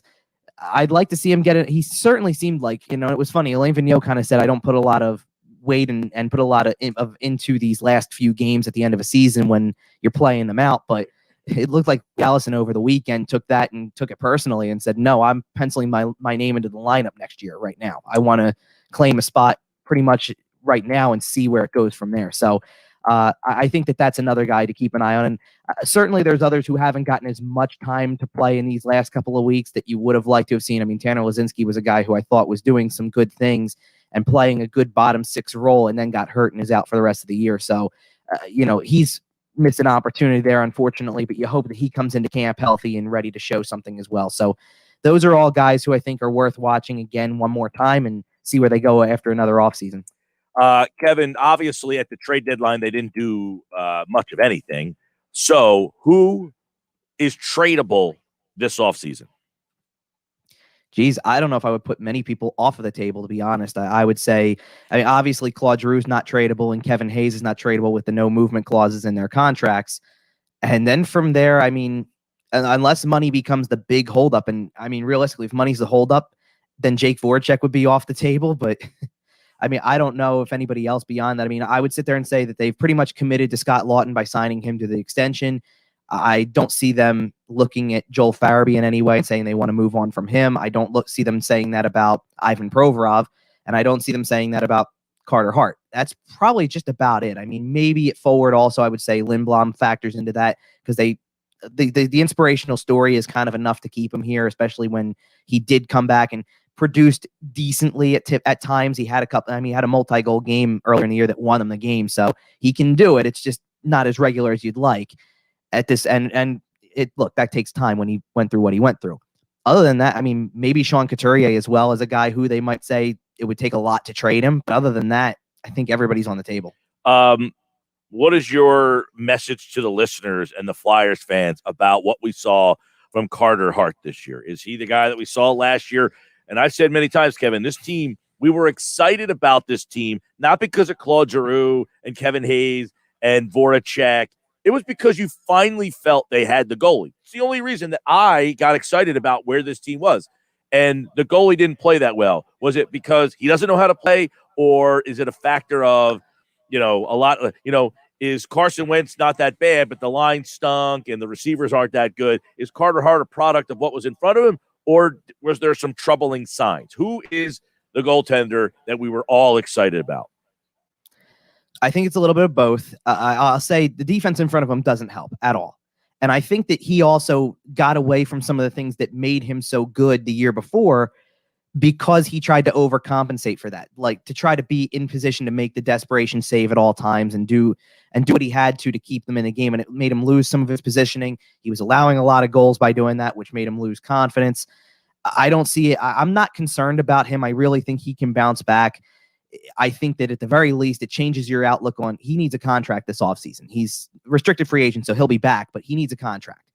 I wouldn't be shocked if this changes the outlook on what we thought he was going to get. I think last year we looked at him, the playoffs, the whole big picture of him having a successful year and then the playoffs, and basically saw contracts like the one Matt Murray got in Ottawa, which was, I think, 5 years and a little over $5 million, and said, that's the marker right there. That's going to be the comparison for when Carter Hart needs the long-term deal to keep him around. And now I think you're doing a bridge deal at this point, just to pay him what he probably has earned through the first 3 years of his career collectively, and then set him up for a bigger payday down the road should he return to form. I think he just needs that. He kind of needs that practice time. He needs the offseason. He needs all of that type of stuff. But I think the foundation of what he is still there, and it's unfortunate. I don't think he would have sat out the rest of the year if there wasn't kind of conveniently an injury at the time that there was. If he wasn't hurt, he would have played down the stretch. He would have tried to finish off his season on some high notes here. And I mean, he did win his last game in a shootout, which is certainly a good way to go out, but I would have liked to have seen a little bit more from him for the rest of the year, but it is what it is. He gets the offseason now. He's already been skating, which is a good sign, so it means he's going to have the full offseason to do what he has to do and kind of get back to all of the things in his foundation that got him to where he is. But I think he's that kind of goalie, and I think that he can return to that form. Kevin Durso at Kevin_Durso. Flyers and Devils tonight, right here on 97.3 ESPN. The final puck drop of the season for the Fly Guys. The puck drops at 7 o'clock, and you can hear all the action here on 97.3 ESPN. But all eyes on the Flyers this offseason, a very intriguing offseason, and we know what's going to happen next year. You miss the playoffs, they make the playoffs next year. So that's been a 10-year run, so we know it's going to continue. They should be back, but how do they get there? We shall see. All right, Durso, great stuff as always, pal.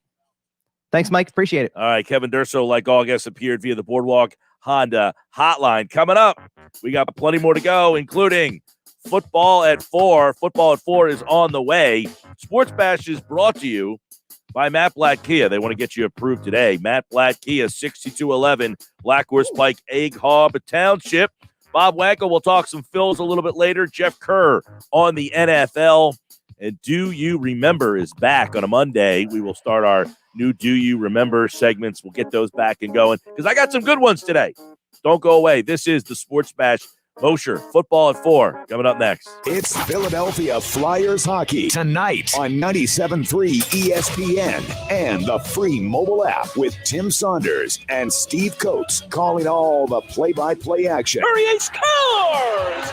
Tic-tac-toe passing. The Flyers host the New Jersey Devils tonight. Coverage begins at 7 p.m. It's Philadelphia Flyers hockey on the radio home of the Flyers in South Jersey. 97.3 ESPN.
A Town Square media station serving all of South Jersey. This is 97.3 ESPN, home of the Philadelphia Eagles. They've got him! WENJ HD Millville, Atlantic City.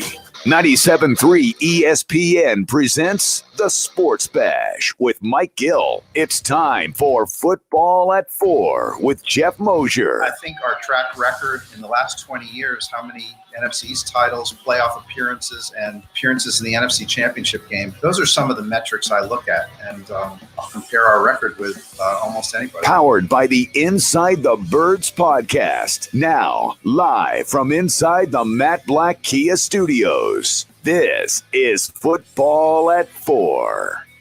It is Football at 4, and it's powered by the Inside the Birds podcast. Geoff Mosher is in the house for a Mosher Monday version of Football at 4. It is brought to you by PropSwap, America's sports betting marketplace. Sell your sports bets and take your profit.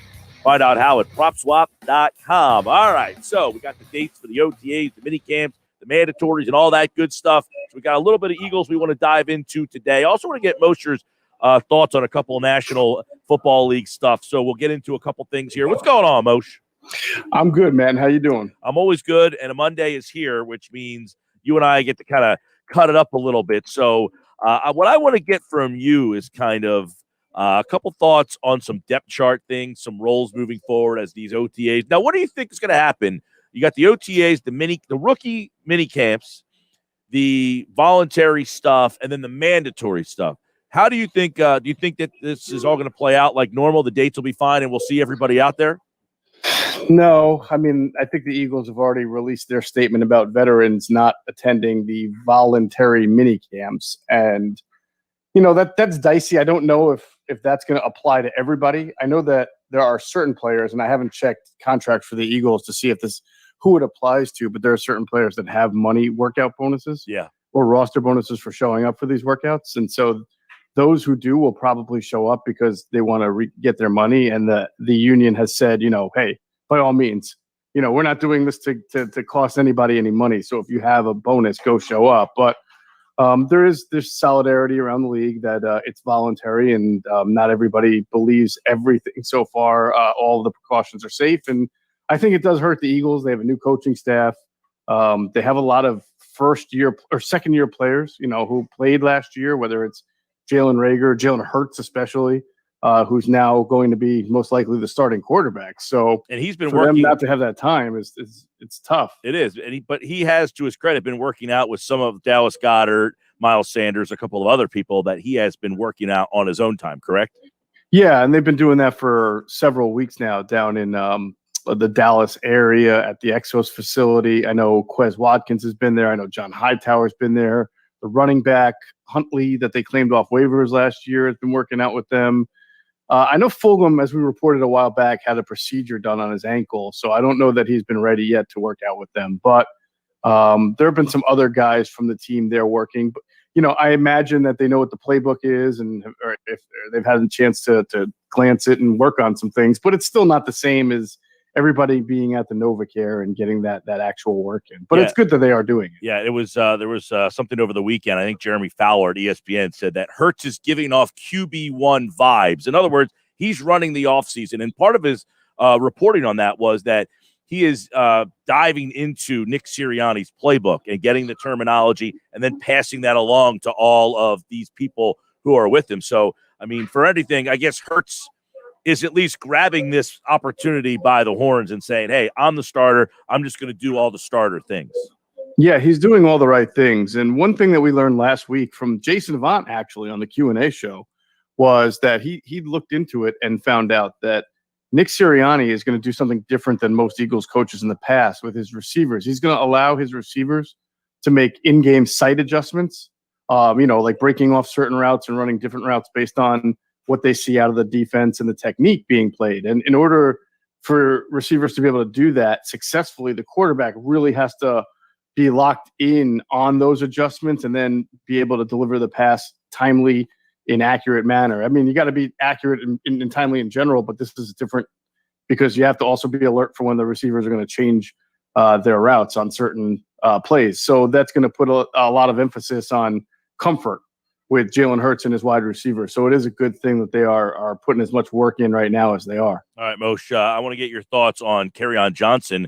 You know, it's a guy was a second-round pick not too long ago, was a pretty productive rookie, and then the last 2 years he's had some injury issues. Last year he was almost phased out of the offense. So what was the message to you on signing him, number one? And number two, is he a guy that, okay, they signed him, he's making the team, is he battling with somebody? Who would that guy be? Where do you see him and how that signing kind of factors in? Yeah, it's good value because they claimed him off waivers, so they didn't have to give him a signing bonus. They didn't have to do what you normally do when you sign a free agent. You just inherit the rookie contract that he was on with most of the money guaranteed being up. Well, all of it that's guaranteed drains to the Lions. So they're just paying his base salary, which I think is under $1 million. So it makes a lot of sense. He does a lot of things well that Jordan Howard does well. He's a good pass protector. He's a big running back. He's also, like Jordan Howard, though, had to battle a lot of injuries, both in the NFL level, but even back to college.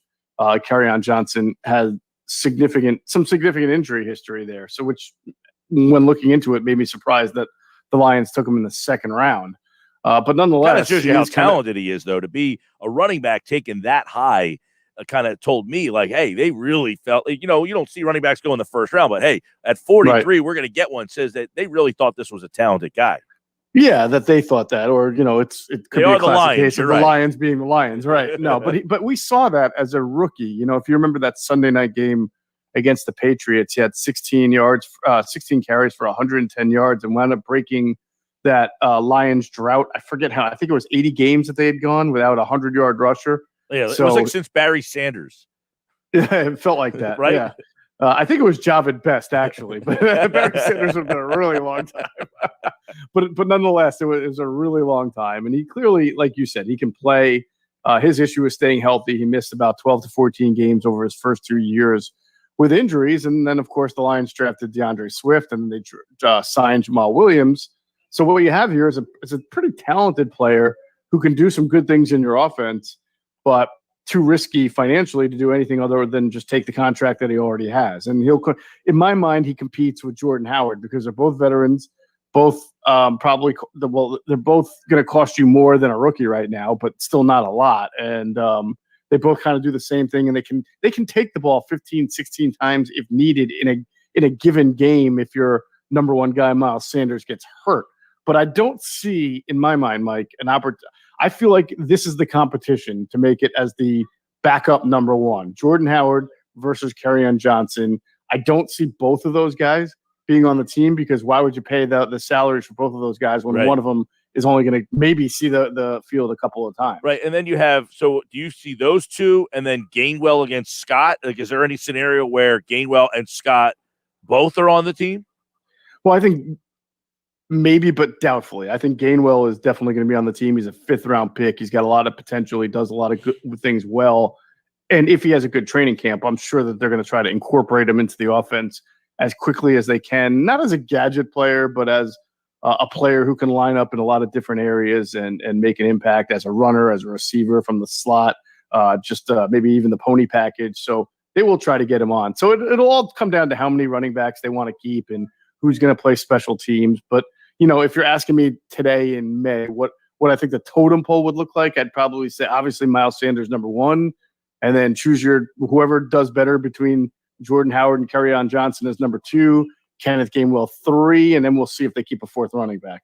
All right, Geoff Mosher, obviously the news on Friday was Kerryon Johnson. They brought him in, and veteran running back who was drafted in 2018 in round number 2, 43rd overall pick. And that should be an interesting, because Gainwell's a rookie, so he will be at the rookie mini camps coming up. He should be, yeah. All right, so that's, and there, as you mentioned, there's a lot of buzz about him. I mean, Kuiper said he was the biggest steal in the draft, and there was ESPN.com did that where they talked to different college coaches, and they spoke very glowingly and really said that of all these Memphis backs that have come out recently, Henderson and Gibson are the other two. One plays for the Rams, the other for Washington. They all felt that Gainwell is the most talented of that group of Memphis guys. So I would anticipate the Eagles are expecting some decent contribution from him. Yeah, it may take a little bit because he didn't play football last year, and he's only really played at Memphis 1 year. I think when people make that comparison with the other Memphis backs, they talk about, the explosion with the burst that he has, the ability to do multiple things. I tend to think that Antonio Gibson's going to be a pretty good player because for a guy who was mostly a wide receiver in college, he did a pretty good job as a running back for Washington last year. And he's got more weight on. He's not Gainwell is tiny. But he's still strong and he can still play. So he's going to have a good camp. He's going to have to prove that he deserves some time. If he gets it, that'll be good. If he's ahead of the curve, that's good. And then you can incorporate him into the offense. But I think you look with this guy and you wonder about 2 or 3 years down the road what he can really be. Yeah. All right. So we're looking forward to see how they incorporate him. I think that's kind of an interesting thing. Does this change anything for Miles Sanders at all? I don't think so. I mean, I still think Miles Sanders needs to have, I don't want to call it a bounce back year, but he's got to improve in the areas that typically running backs like him struggle in, and that's pass protection. And it's not just the ability to block, but understanding where the blitz comes from when you scan the field, and you have to decide, if for a team like the Ravens you're playing, they can blitz from any different direction with multiple defenders, and you've got to make sure you've got the right guy. He's got to improve in that area. It's not that wasn't his strength. And then I think you want to see him be a little bit more consistent, although it's hard last year. The offense was so terrible all around that I personally feel he became a victim of circumstance, but he did drop some passes that were put there. That's what I was wondering is, did the new staff come in and say, man, this guy's hands aren't where we need them to be for our offense, which to my recognition is a very running back, catch the ball out of the backfield friendly type of offense. Do they not feel that Sanders is the right guy for that role, but obviously want to use him in many other ways? Well, I mean, if they watched his rookie year tape in 2019, I mean, you would think that they'd be very impressed with his hands. For a guy who didn't catch the ball much at Penn State, if you remember 2 years ago, he was running those H-seam routes where you line up in the backfield, but you wind up running up the hash marks 20, 30 yards downfield. He made about 3 or 4 catches against the Lions, against the Vikings that year that, we hadn't seen at Penn State, and had to be a pleasant surprise for Doug Peterson and his coaching staff. Last year he dropped some balls, and I don't know if that's just because he was out of rhythm with Carson Wentz. There were times last year, if you remember the Bengals game, he split wide against their rookie linebacker, Akeem Davis-Gaither, and he beat him so badly with a double move that he was wide open along the sideline, and Carson threw the ball about 10 yards out of bounds. It was one of those perplexing Carson throws. So he clearly, when I say he, Miles Sanders, has the ability to line up and beat defenders, linebackers, safeties, in the passing game. And if the quarterback can kind of put it in his hands and he doesn't have to reach and do things that receivers tend to do, he probably can get some really good explosion out of him. But I think he does have to improve on his hands and know that not every pass is going to be right in your breadbasket. Geoff Mosher, Inside the Birds. It's Football at 4. Check out the latest Inside the Birds podcast. It dropped this morning at 6 a.m. A new one will come out on Thursday morning at 6 as well. And all the stuff on the Inside the Birds platform, getting you ready for Eagles camp and the 2021 season. Let me get your take on, I've heard so much about Trayvon Grimes, the new undrafted rookie wide receiver. And if you watch any Florida, you only heard about Pitts and Kadarius Toney. But Grimes was the guy that maybe had the highest profile entering college and is a very interesting prospect, big-bodied guy. But certainly, I don't know that very many people out there would have heard of him with Pitts and Toney on that roster ahead of them. Not ahead of them, but just more productive than him. Yeah, he's an interesting guy. I feel like he's the guy because he went to Florida and because he's 6'4", 220, that fans have kind of, already kind of clung to and said, this guy's going to make the team watch because they need a big physical receiver. Right, he's going to knock out J.J. Arcega-Whiteside. Yeah, I mean, there's also Travis Fulgham. I mean, there's Hightower, there's Watkins. They have other wide receivers as well. And I don't know that they sit there and say, we must have a 6'4", 220-pound receiver. If he can't play, he can't play. And he didn't go get drafted. He is big. That is his advantage. I'm told that he does not play to the time that he ran. So we hear about this a lot in the scouting community where you can run a straight line 40 and, run a 4.4. But when you're on tape and you see guys trying to, have hip flexion and the ability to come in and out of cuts and breaks, that it's just not there. Brian Dawkins used to say, everybody looks good in shorts and shells, in OTAs, but what happens when they put the pads on? And so this guy definitely, his tape doesn't show you that he plays to the speed that he ran. He had an average Senior Bowl, I was told. He has not shown an ability to stand out on special teams. And that's big if you're trying to make the team as a receiver on the 53 as an undrafted rookie. So while everybody's seemingly like, oh, yeah, we got Trayvon Grimes, I would pump the brakes. You hope he does well. You hope he makes the practice squad. I mean, you hope he makes the 53 because he's that good. But practice squad seems maybe a little bit more realistic. But even to do that, he's going to have to show up and really work his ass off. Yeah. Kind of like, hey, you're battling with Travis Fulgham, who was a 6th-round pick and a big body guy. That could be, something to watch. I think the wide receivers, we'll talk more about some of the depth chart stuff, but when we get into that wide receiver battle, if you will, should be kind of interesting. I want to get your take. You guys did a really good ITB TV with Mark Schlereth when it came to talking about Landon Dickerson and all the injuries. Who knows more about dealing and playing with injuries as an offensive lineman than Mark Schlereth? So give me a couple of cliff notes on what stood out to kind of calm the people, because everybody's talking about Dickerson and these injuries and, oh, man, how did you take this guy with 2 ACLs and then the tightrope surgery? So what was the message from a Super Bowl champion who dealt with injuries virtually his entire career? Yeah, so Mark was saying that he tells people, he gives the same kind of advice to people, and he probably would say the same to Landon Dickerson as he did to former Colorado Rockies outfielder Darren Bragg, who got to know each other. I think his son, Mark Schlereth's son, played in the Rockies team. So Bragg was coming off ACL injury and was asking for advice, and he said something to the effect of, look, you're trying to be 100%. If you're trying to be 100% from what you were before, you're going to 100% yourself out of the league mentally. He basically said you have to kind of reset what your concept of 100% is. And then once you do that and come to grips with it, it's okay, especially for an offensive lineman, because you can have great technique, play with great leverage, play with great power, which Landon Dickerson still does, and maul people, and you will be able to survive and flourish in the league like he did, as long as you don't try to be what you were prior to your surgeries or have that expectation and let that weigh on you mentally. And so Landon Dickerson, if he was a wide receiver and he had 4 surgeries, then maybe you're talking different, because your 100% is a whole lot different after 4 surgeries than it is prior to, and especially compared to a lineman. But if you're an offensive lineman and you have great technique, you play with great leverage, you play with great power and strength, which Dickerson does, then the injuries shouldn't be as catastrophic. They wouldn't end your career. You can still have a career like he did, which was 12 NFL seasons, 2 Pro Bowls, and 3 Super Bowl championships. That was a really good interview for the people out there. Check it out at the Inside the Birds YouTube channel, ITB TV, with Mark Schlereth, who broke that down. All right, Moshe, I want to get into some of the NFL topics out there and get your opinion on.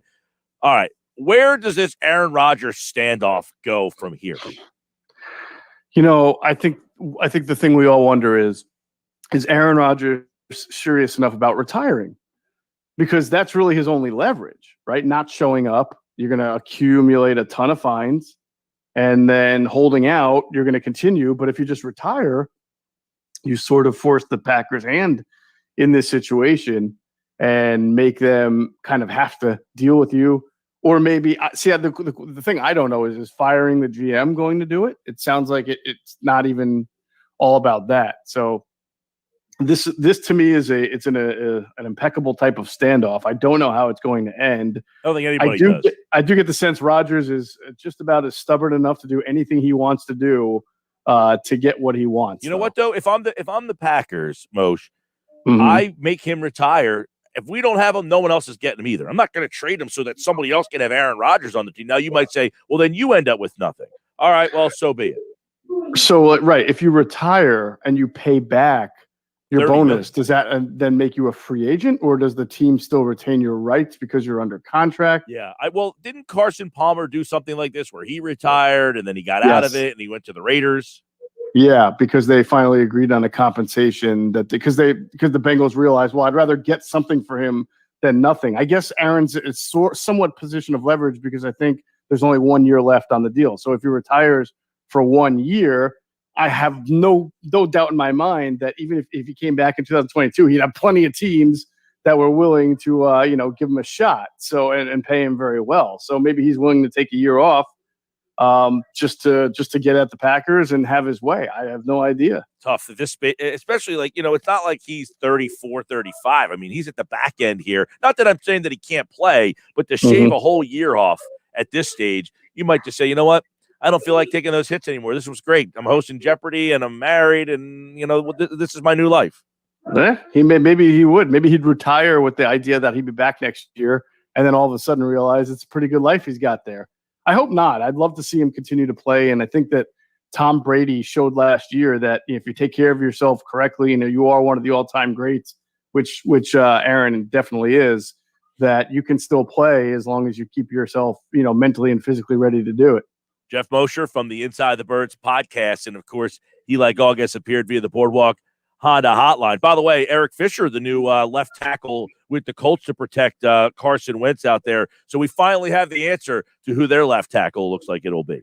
Yeah, now he's coming off the ACL injury, right? So they have to be pretty confident that he's going to be ready to go, sooner than later. I don't know by week 1, but, hopefully for them, sometime in September. Right. And he's the player that they expect him to be. Yeah, he got hurt. Man, he got hurt sometime later on in the season because you remember he got hurt. He tore his Achilles. Yeah. That's what he did. He tore his Achilles. Yeah. Wow. Yeah. I thought it was ACL. You're right. It is Achilles. And, listen, not everybody is Brandon Brooks, but maybe this kid is. And see, all right. I'm glad you brought Brandon Brooks up. I said this on Friday's show. I have, and maybe I'm an outlier here, I have a 0% worry about Brandon Brooks. I know, and you're the one guy who keeps surprising me and worrying me that they could get rid of him or they could trade him, or if I'm the Eagles and I have Brandon Brooks, I got the best player in the league at that position. I have 0% concern about him getting injured. These two things that have happened to him have been, he had the one in the playoff game or right before the playoff game the one year, and then he did the other one working out. But I don't feel that Brandon Brooks is an injury-prone guy. I mean, he came back from the one Achilles and was fine. He didn't rip this Achilles, tear this Achilles because of the other one, right? Yeah, no, not that I know of. I mean, scientifically, I have no idea, but they do seem to be separate. I just think it's I think it's a culmination of 2 Achilles injuries. You're going to be 34 doing this, or 33. No, he's not younger than that. He's younger than that? Yeah, he's like 30. I know he's over 30. I think he's right around 30, 31. Okay. I'll find this for you really fast. Okay, 2 Achilles injuries, over the age of 30, and huge contract. And you've got he's 31. Drafted 31. Okay, when does he turn 32? I will get that. Is it during the season? August. Yeah, so he'll be 32. So he'll be 32 before the season. Yes. So that means he'll be 33 before next season. So he's obviously going to be on the team this season, I would think. Right. Unless something happens. I hope. But you're the one guy that keeps making me think he's not the future anymore, and he makes a lot of money, and you've invested in some offensive line capital for the last 2 years. You have the ability to replace him on the cheap. Yeah, he is. He's one guy that if I could figure out a way to keep, I'm keeping him around because he's one of those guys that I'm just like, hey, I got the best guy. I mean, I got a top 2 guy, and I hate to say it's like watching a Ben Simmons video, but his videos are. This guy is in incredulous shape. I can't say it's not difference he's sloshing around the NovaCare. This guy could take on Brock Lesnar. Well, the crazy thing is I look at him and I'm like, he doesn't look like a guard anymore. He's so chiseled and an Adonis. True. And so I'm like, is he a tight end now? play him at tackle. I know, or a tight end even. Right. I mean, he's even thinned down and trimmed down. He can go bounce out to the left tackle battle and with Dillard and Mailata, play him over there. Sure. Right. Listen, there's going to be at some point in time where we're going to have a discussion, I'm sure, maybe training camp, maybe season, who knows, where Landon Dickerson may have to go in for some reason to play left guard, right? And Jordan Mailata is going to be there at left tackle. Wow. And it's going to be like, oh, my God, you have a 350-pound guy and a 335-pound guy. And what's interesting is I looked at this the other day. The Eagles have 3 quarterbacks on the roster. Hurts is 6'1", Newman's 6'4", and Flacco's 6'6".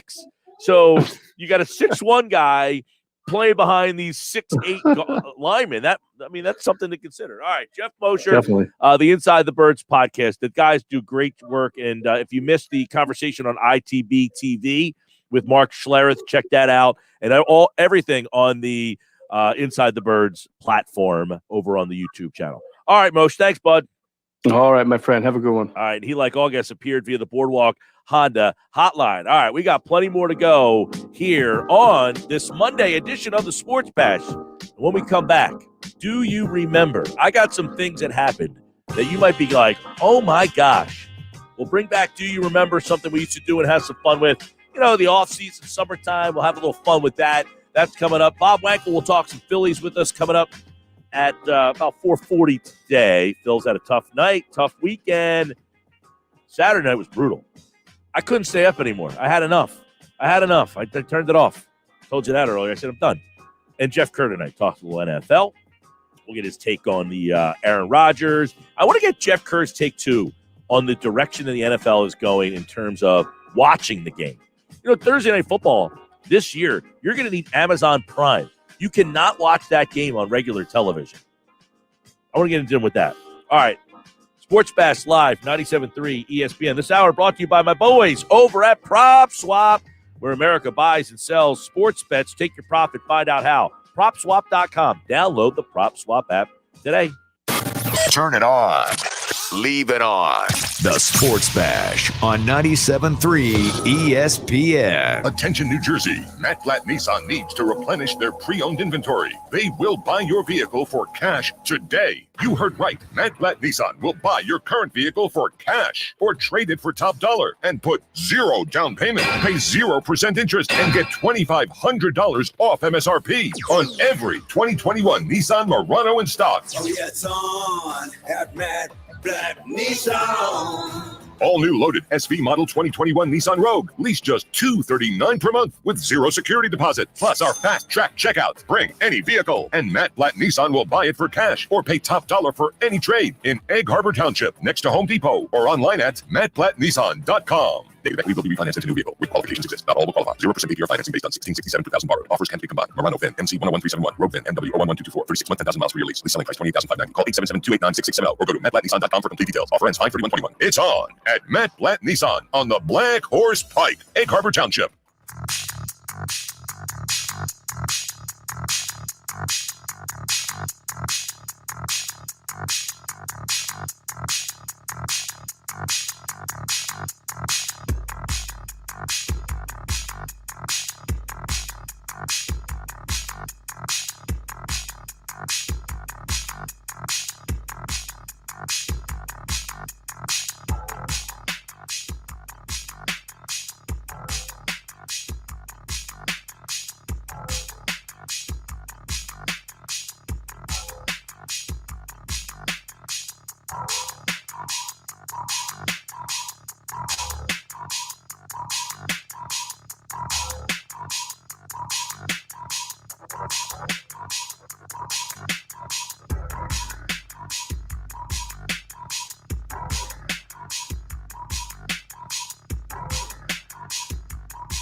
Now, back to the Sports Bash on 97.3 ESPN. All right, Sports Bash Live, 97.3 ESPN. Thanks to Moshe here on a Monday edition. Jeff Kerr, 525 tonight. If you missed any of our conversations from earlier, you can always check them out on YouTube. I'm Mike Gill. This is the Sports Bash at Mike Gill Show on Twitter. All right, let's take a look at Do You Remember for today. I always enjoy these Do You Remember segments. You know, when the football season gets here, we typically get away from them a little bit because it's so busy. But now that football and the draft and everything is over, I want to bring them back because I love them. These are like my favorite things to look at. Do you remember some of these events? And I think they're a lot of fun. So we're going to do this every day. We'll bring these back. You ready? And I know Josh is probably licking his chops to hear some of these things. Like, do you remember 1970, Bobby Orr scores the flying goal in overtime as the Bruins win their first Stanley Cup in 29 years. Now, I don't remember that. I wasn't born. But that's like a Schweimer. You know, the flying goal. Yeah, I remember that. I remember seeing the video. 1999. Here's a blast from the past name from people my years, my generation. I'm 44 years old, so you'll remember this name. Wait till you hear this name. You ready for this one, Josh? How about Nomar Garciaparra? Hits 2 grand slams in the same game in a Padres win. All right. Garciaparra hits 2 grand slams in the same game, plus a 2-run homer. He drove in 10 runs for the Red Sox. Drove in 10 runs in a game. Nomar Garciaparra. They don't make him like Nomar anymore. Although you can blame Nomar for all the guys getting out of the batter's box and flipping his gloves. And, man, he was a quirky dude. How many people out there remember Nomar Garciaparra? He's still married to Mia Hamm? I think so. All right. Do you remember 2008? Here's another guy from our generation. Ready? I love this guy. Probably my second favorite pitcher of all time. It's a pretty big statement right there, by the way. Greg Maddux wins his 350th career game in the Padres' 3-2 win over the Rockies at Petco Park. He's the 9th pitcher in Major League history to win 350 and one of 3 to do it since 1928. Warren Spahn and my favorite player of all time, Roger Clemens. How different are those two pitchers, by the way? Roger Clemens and Greg Maddux. They're my favorite 2 pitchers. Love Maddux. And by the way, the fact that he won his 350 playing for the Padres, do you think of, all right, let me ask you this. Do you think of Greg Maddux as a Brave, or do you think of Greg Maddux as a Cub? Right? It's got to be he was a beast on the Braves. But I remember him starting out with the Cubs. No, he became Greg Maddux when he was a Brave. That staff with Maddux, Glavine, Steve Avery, John Smoltz. Who was the 5th guy on that? They had Danny Nagel, right? That's a good pull by you right there. I'm trying to think. Like most people out there, the people would remember. I think most people that are my age remember Greg Maddux as a Brave because of the Phillies, Braves. But I do remember him pitching for I barely remember him as a Padre. And then he won his 350th game playing for the Padres. Bizarro world. What's that? Yeah, I do remember the Dodgers, but he didn't do anything of substance, I don't think, there. He won his 350th playing for San Diego. That's a good one. So, Greg Maddux, by the way, most wins by a pitcher. Cy Young won 511 games. Walter Johnson won 417. Pete Alexander won 373. Stop me when you've heard of one of these guys, right? Christy Matheson. Now, I've heard of all these guys. I'm kind of half joking, but a lot of the younger people out there probably are like, who is Cy Young?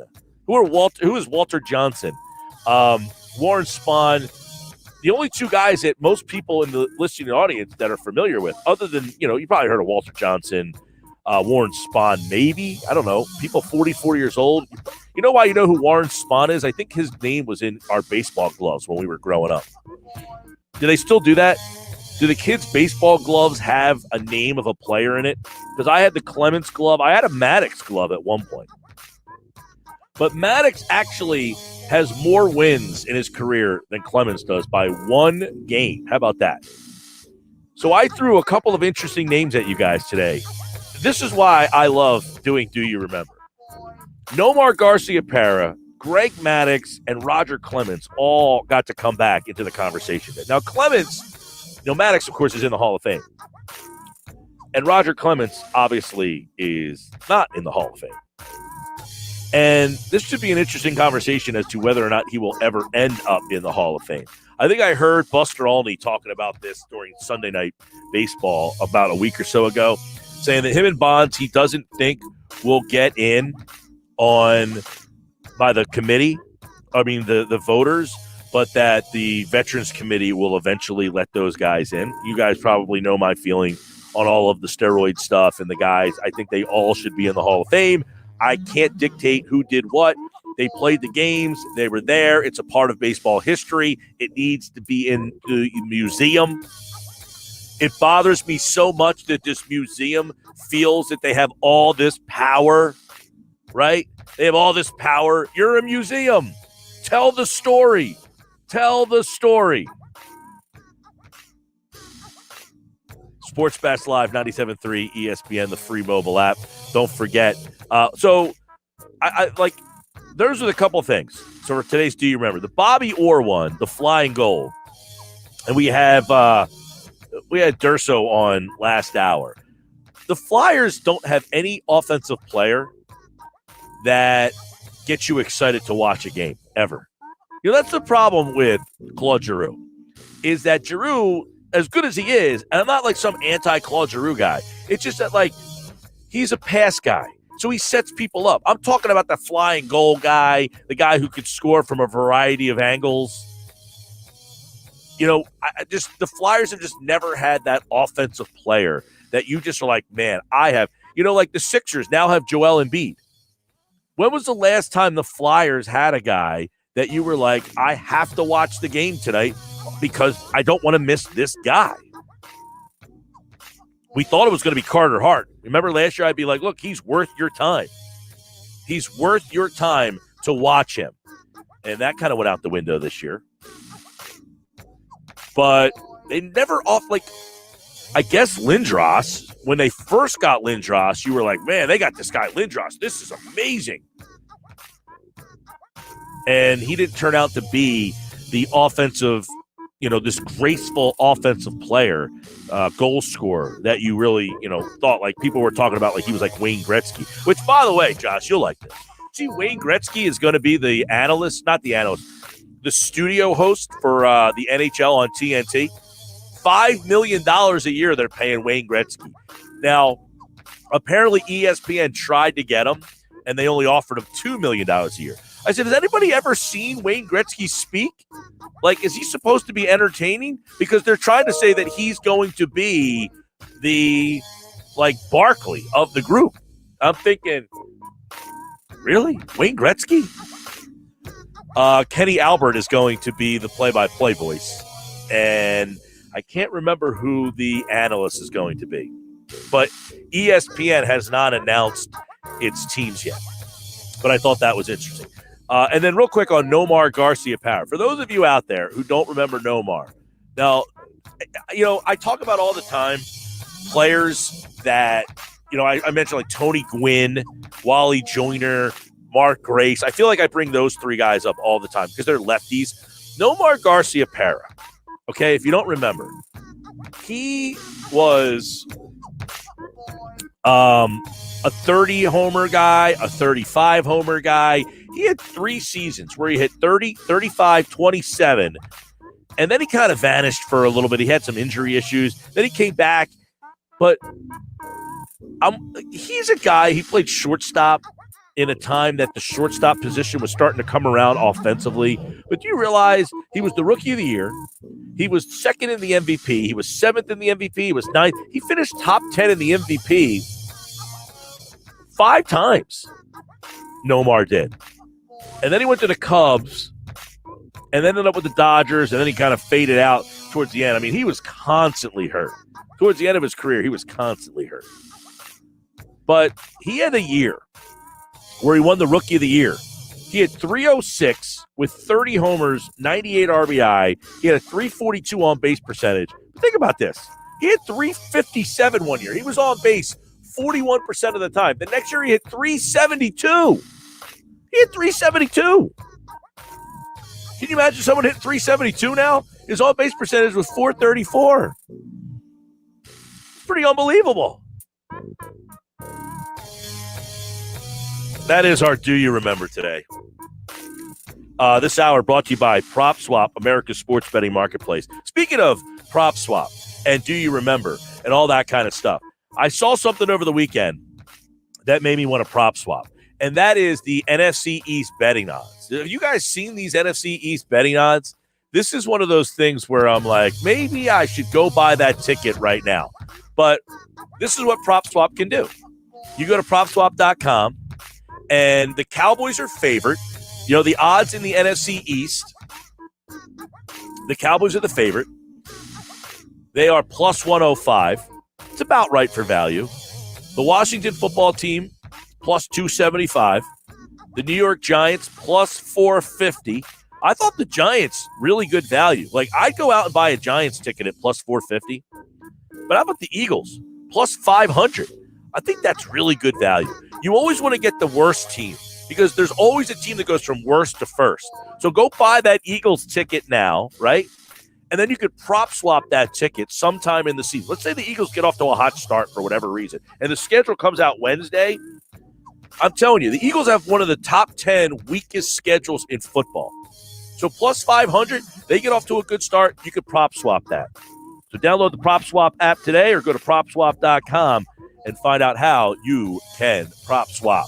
I'm Mike Gill. This is the Sports Bash Live on 97.3 ESPN, the free mobile app. Don't forget, coming up tonight at 5:25, Jeff Kerr talks a little NFL with us here on the Sports Bash. But when we come back, yes, the Phillies weekend. What a disaster that turned out to be. My God, it felt like the vibes were good. The win streak was there. And then Hector Neris's ball is still flying out of the yard. Back with more. It's Philadelphia Flyers hockey tonight on 97.3 ESPN and the free mobile app with Tim Saunders and Steve Coates calling all the play-by-play action. Hurry, scores! Tic-tac-toe passing. The Flyers host the New Jersey Devils tonight. Coverage begins at 7 p.m. It's Philadelphia Flyers hockey on the radio home of the Flyers in South Jersey. 97.3 ESPN.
ESPN.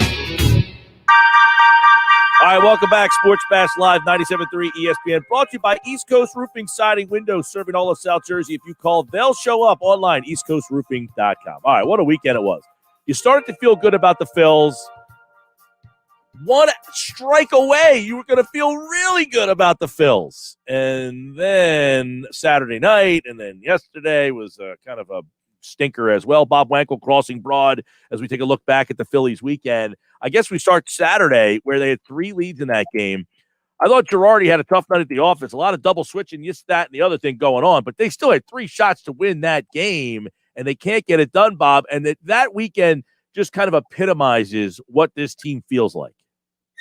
Yeah, it really does. We've talked about it a few times, Mike, that, it's not just about what you've seen here through 35 games. It's when you look at 2018, 2019, 2020, you just feel like you're watching the same thing on repeat. The cast of characters changes a little bit. They've obviously made a lot of moves over the last few years, but at the heart of it, you just feel like you're watching the same thing over and over again. Only the Phillies, and I give them credit, can make you feel bad about a team after a 5-game win streak. They cannot, for whatever reason, get it done on the road. They can't seem to secure that 3-game series victory on the road. You go back to last September now, it's 9 consecutive series. They're 0-7-2 over their last 9 series on the road. And it's something that they have to figure out. And when you consider how they lost on Saturday night, like you said, 3 blown leads after the 8th inning, it's just it's a gut punch. And then they came back and they were absolutely lifeless last night. And I think it raises a lot of questions, a lot of the same questions that we've had about this team for a few years now. Yeah, I know. I mean, you look back at that, and Neris, I mean, he throws a fastball right down the middle of the plate. He needs one strike to get through that game. But it's like, okay, the bullpen's been better, but they blow 3 leads. But in the end, like, do you need to think about an upgrade, not replacing? Because I don't know that they have a better option at closer. But do you need to think about an upgrade from outside the organization at that position? I mean, Neris has had this job for years now, and it consistently has been replaced. Yeah, I think that if they want to be serious about making a run in the second half, that bringing in a closer, and you know, I obviously understand that Archie Bradley has been out now for almost a month, but I don't think that he's that guy at this point either. I think he's a nice piece, a late inning guy, a high leverage guy that you can rely on, but I don't think that he's a guy that you say, here's the ball in the ninth, go get him, you know? So when you look at how this bullpen's currently constructed, Joe Girardi still seems to feel that Hector Neris gives them their best chance in the ninth inning. I guess that's debatable at this point, but certainly that would be an area that they need to look at, and I think probably continue to add to if they want to be a serious contender. You look at the numbers this bullpen has posted. A lot of it is because of single big innings for each individual guy. On a lot of nights, they do get the job done, but it's still a bottom third bullpen in terms of ERA. And they have a long way to go if they want to be a playoff team with these guys coming out the door in the 7th, 8th, and 9th. Yeah, I know. I don't know. That might have been the most disappointing part about it, is the fact that they blew through 3 leads in that game. But I don't know. It's hard to look back in all those double switches and everything. I mean, was Girardi kind of overmanaging, overdoing? I don't even know that affected the game, though. Did it? Yeah, I mean, there's a couple different ways you can look at it. Certainly, when you have a guy like Gene Segura, specifically, who is as hot as he is, to not have him take those at-bats late in the game, you know, you can look at that and say this warrants criticism. But conversely, the Phillies were in position to win that game with the defense on the field 3 different times. So if you're Joe Girardi, like, I understand the fan frustration in that sense. But if you look at it and say, well, from a tactical standpoint, the offense was able to provide a lead in 3 different scenarios. So I don't think that is entirely fair. You know, that's not what cost them that game on Saturday night. And then when you just look at this team's DNA and the way that it moves and the way that it feels, you know, last night Andrew McCutchen goes out on the first pitch and gives you a quick 1-0 lead, and then they just had nothing after that. Aaron Nola had nothing. You know, offensively, they had very few opportunities. They squandered the ones that they did generate. And I think it just calls into question about this missing it factor, this missing edge that this team seems to have. And I know that that's a little bit unfair given the fact that they've won 5 of their last 7 games. But it's like they just can't get over that hump, especially in big-time games, pivotal games against division opponents, especially on the road. That's a good point. It's the fact that the lack of consistency, and then, you know, you start the game off with a home run. There's some first pitch, feel good, and then they changed the lineup a little bit. I'm going to get your thoughts on that. Segura went 2. They moved Hoskins all the way down to 7. It's like, you know me, I am not a fan of Hoskins hitting in the 2-hole, but then you threw him all the way down to 7. It was like, all right. So I don't know what to think about the fact that they changed the lineup around. I say, all right, you get points for moving Segura, the hot guy, into that spot. But again, it just goes back to this team. What are they, 18-19 or 19? This just seems to be who they are because of all of these things. It's just a culmination of all the decisions, moves, things they do adds up to being just an average baseball team. Yeah, and you know what? To talk about Rhys Hoskins specifically, one of the claims of why you would put him in the 2-hole is because of the on-base skills, and that was the one thing. Even when his average wasn't there last year, you talked about a patient hitter, a guy that could be a table setter for you. Rhys Hoskins' on-base percentage right now is below 300. So to me, it's an obvious move to get him out of the 2-hole, especially the way that he's going right now. He's been out in front of a lot of pitches. He seems like he's back to guessing. We know that he sort of ebbs and flows. He's a streaky hitter. And right now, especially, it's just not there for him. So I don't have any issue moving him out of the 2-hole, especially if he's not going to get on base. He's not generating walks the way that he has in the past. The thing that I think illustrates this team's, you know, I'll call it dysfunction. I mean, maybe that's not the right word, but how disjointed this offense can be. When you look at guys on an individual basis, there are players in this lineup that are producing. But Bryce Harper is a guy that has an OPS well over 900. He struggled this weekend. He has 10 runs batted in this season with 6 home runs. So that means that he's knocked in 4 Phillies besides himself to this point in the season. And I mean, that's baffling when you consider the overall productivity that he's posted. Mike, he has 12 plate appearances or 12 at-bats this season with runners in scoring position. It's insane. That I saw. I think you tweeted that out this morning, and I was like, "You got to be that's almost incomprehensible that's the case here." You know, you look around and you look at this this roster, and like, is Girardi getting the most? Again, is this roster just is what it is? It doesn't matter how good Girardi does, what mistakes he made, what he does well, what buttons he pushes. Like, does it all just equal up to? This is just a mediocre team again. I do wonder over the last few years, I think it's fair to say that this is a team that doesn't really know how to win. And it's certainly a team that doesn't know how to win together. Like, they have some veteran pieces, some guys that have played important games in the past, but it just seems like the collective whole is less than, you know, what they should be on an individual basis. Like, when you add up all of the different parts, you expect a little bit more. There just seems to be something in this team's DNA that hasn't quite given it the ability to go on those sustained streaks. And I recognize that there was a 5-game winning streak here recently, but I mean really going out and securing those big time games. And so I do wonder, and the thing that I kind of came back and I wrote about this morning, you know, we can talk about the roster deficiencies. There are several, and they've been talked about since the winter. But I just wonder if there's a lack of belief in that clubhouse about really what they're capable of. Like, at some point, you can say, hey, it's 1 of 162, or we believe in the team that we have, but you add up all of these losses, and I do wonder if it starts to creep into the back of your mind, like, do we just not have it? Well, I mean, you look at last night's a prime example. We talked, you know, a couple of weeks ago, it's all the people who don't want to call Aaron Nola ace. Well, then last night, that's why. Yes, he throws you that one game where you're like, that's ace-like. But you know what? That happens. There's bad pitchers in this league who spin a gem. And I'm not calling Nola bad, but it's the guy gives you a leadoff home run. You're on the road. You had that awful loss the night before, but my ace is on the mound, and he gives up 4 in the first inning. That's what I think you look around, and it's like the team that says, man, I got a bunch of number 2s and 3s, but I just don't have a 1. That seems to be the whole roster. I got a lot of good players. I just don't have that great one. And Harper supposedly is the great one, but he's never led a team to the playoffs either.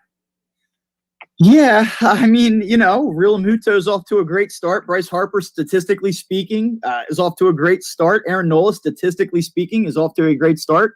You know, in theory, they have guys that should be these headliner A1 type players, but you know, I think what jumps out at you is that they just can never seem to get a group of these guys hot together to really power a streak. And I don't mean just consecutive wins, but I'm talking about a 12 out of 14 stretch, a 15 out of 20 stretch. And that's what this team so desperately needs. And when you look at the individual parts and the fact that they trot out a guy like Zach Eflin, who's been excellent, Zach Wheeler, who's been excellent at times, Aaron Nola, who has the ability to be excellent, you would think they would be able to bunch together wins more frequently than they do. They just did, though. I mean, Bob, what went into this win streak they had? Was it because the Brewers came in with a half-ass roster? I mean, they had a bunch of guys beat up and hurt, or the Phillies played good. I mean, they won a bunch of one-run games. That's a sign of a good team. Yeah, I mean, there's something to be said for that. They showed they were able to bear down late at home. But again, I think that the key qualifier there is at home. The Phillies have been really good at home now for a number of years. They have to figure out a way to win away from Citizens Bank Park. And they can say that, you know, Aaron Nola was asked about this last night after the game. I believe Jim Salisbury of NBC Sports Philadelphia said, hey, you know, can you pinpoint why you guys haven't been able to win away from home? And I asked Bryce Harper about it last month when they were swept by the Mets up in New York. And it was like, no, we haven't really given it much thought, is what Aaron Nola said last night. And Bryce Harper said, we just have to be better. I mean, you can say that, but at some point you have to kind of look at each other and say, like, enough's enough. And they may not want to answer that question, and they might think it's ridiculous and narrative driven on the media's part. But until they start winning games away from home, it's a real problem, and it's something that's going to be continued to be talked about. Yeah, I know that, you know, this is a team that obviously has been very frustrating, but you said the wins on the road and loss, the win-loss on the road, it's like the Sixers from a year ago. It's almost, you can't even come up with a reason. This is baseball, too. I mean, the home field, I don't know. I feel like baseball is not quite like the NBA, where the crowd is such a difference maker for basketball and football. Like baseball, I know, like A-Rod said last night, you want to be about 500 on the road, and you want to be about, good teams are about 600-700 at home. But it's just so bizarre that baseball has that big of a discrepancy if you're the Phillies. Let me ask you this. Is Vince Velasquez now in the rotation, for God's sakes, as he's usurped Matt Moore? I think it's a fair question to ask, and I would say at this point that you almost have to leave him in the rotation, which I can't believe that we're having this conversation and that I just said that. But I mean, when you look at what he's done in his few starts, I mean, if we're doing it based on merit, then yeah, I mean, I guess he deserves to be in the rotation, certainly over Matt Moore, who really gave you no shot in those 3 starts that he made. I mean, Moore was just terrible in those 3 starts before he went on the COVID list. And so, I mean, where they're at right now, I suppose that Vince Velasquez, who has a 3.20 ERA in his 4 starts, probably deserves at least 1 or 2 more turns until he proves otherwise, that he doesn't belong, which he probably will. You said don't write off these early season Phillies wins at Bob Wankel CB. Follow him. Each one builds a case and pressure for the team to make an aggressive midseason addition or 2. Is that something that they would be inclined to do if they're hovering right around this 500 mark? Yeah, I mean, I'm a big believer. I hear a lot of people say, hey, it's April, it's May. These wins don't matter as much as they do in September. That's when the big boys come out. And I agree with that in most cases. But I think that the Phillies are in a prove-it mode to this ownership and to this front office. If they show enough and they've stockpiled enough wins here, I do believe that the front office will be aggressive at the deadline. Now, I don't know if they're going to blast over the luxury tax. I don't know that they're going to mortgage their future. But I do think that the economics of baseball right now present an opportunity for the Phillies to maybe not part ways with significant prospects and add meaningful additions if they're willing to pay on the back end of it. And if they are in position and within a handful of games of the playoffs, then yeah, I think it's something that they may do. All right, I'll leave you with this. Archie Bradley, what do we know about when he might be returning? He'll throw a simulated game, I believe, today. And I think that the expectation is that if all goes as planned, you would probably see him at the beginning of next week when they return home. I believe they play the Marlins after they go to Washington, and then they play through with the Blue Jays this weekend. He could be a nice boost in the arm. I liked him in the clubhouse, too. He felt like the guy that the fans liked, and that he was the guy that you can, say, hey, he's got us up. And they've been missing that feeling, I think, with Archie Bradley. He's Bob Wankel. Check out all his Phillies coverage over at crossingbroad.com. And the Phillies, oh, man, what a weekend this was. It kept me up late Saturday. I actually bailed out. When they got the 1 lead in the 10th, I said, all right, that's it. I've had enough. I woke up and I said, I didn't even know they blew a 3-run lead until I woke up the next morning and found out. But I was watching a little Elon Musk on SNL Saturday night. You didn't flip over? You didn't flip over? Come on, man. I mean, I was on the Phillies, but I had to check in. Bob Wankel, Crossing Broad. Thanks, Bob. Thanks, man. All right. And he, like all guests, appeared via the Boardwalk Honda hotline. And boy, oh boy, what a day this has been. We got plenty more to come, including Jake Fisher. He's going to talk about his new book, which came out. It's out now. It's called Built to Lose, How the NBA's Tanking Era Changed the League Forever. I got questions for him coming up next here on the Sports Bash Live on 97.3 ESPN. This hour of the show, it's brought to you by PropSwap, where America buys and sells sports bet. Find out how at PropSwap.com or download the PropSwap app today.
serving all of South Jersey. This is 97.3 ESPN, home of the Philadelphia 76ers. Simmons pokes it away, steals it, sidesteps him, and jams a two-hand throwdown.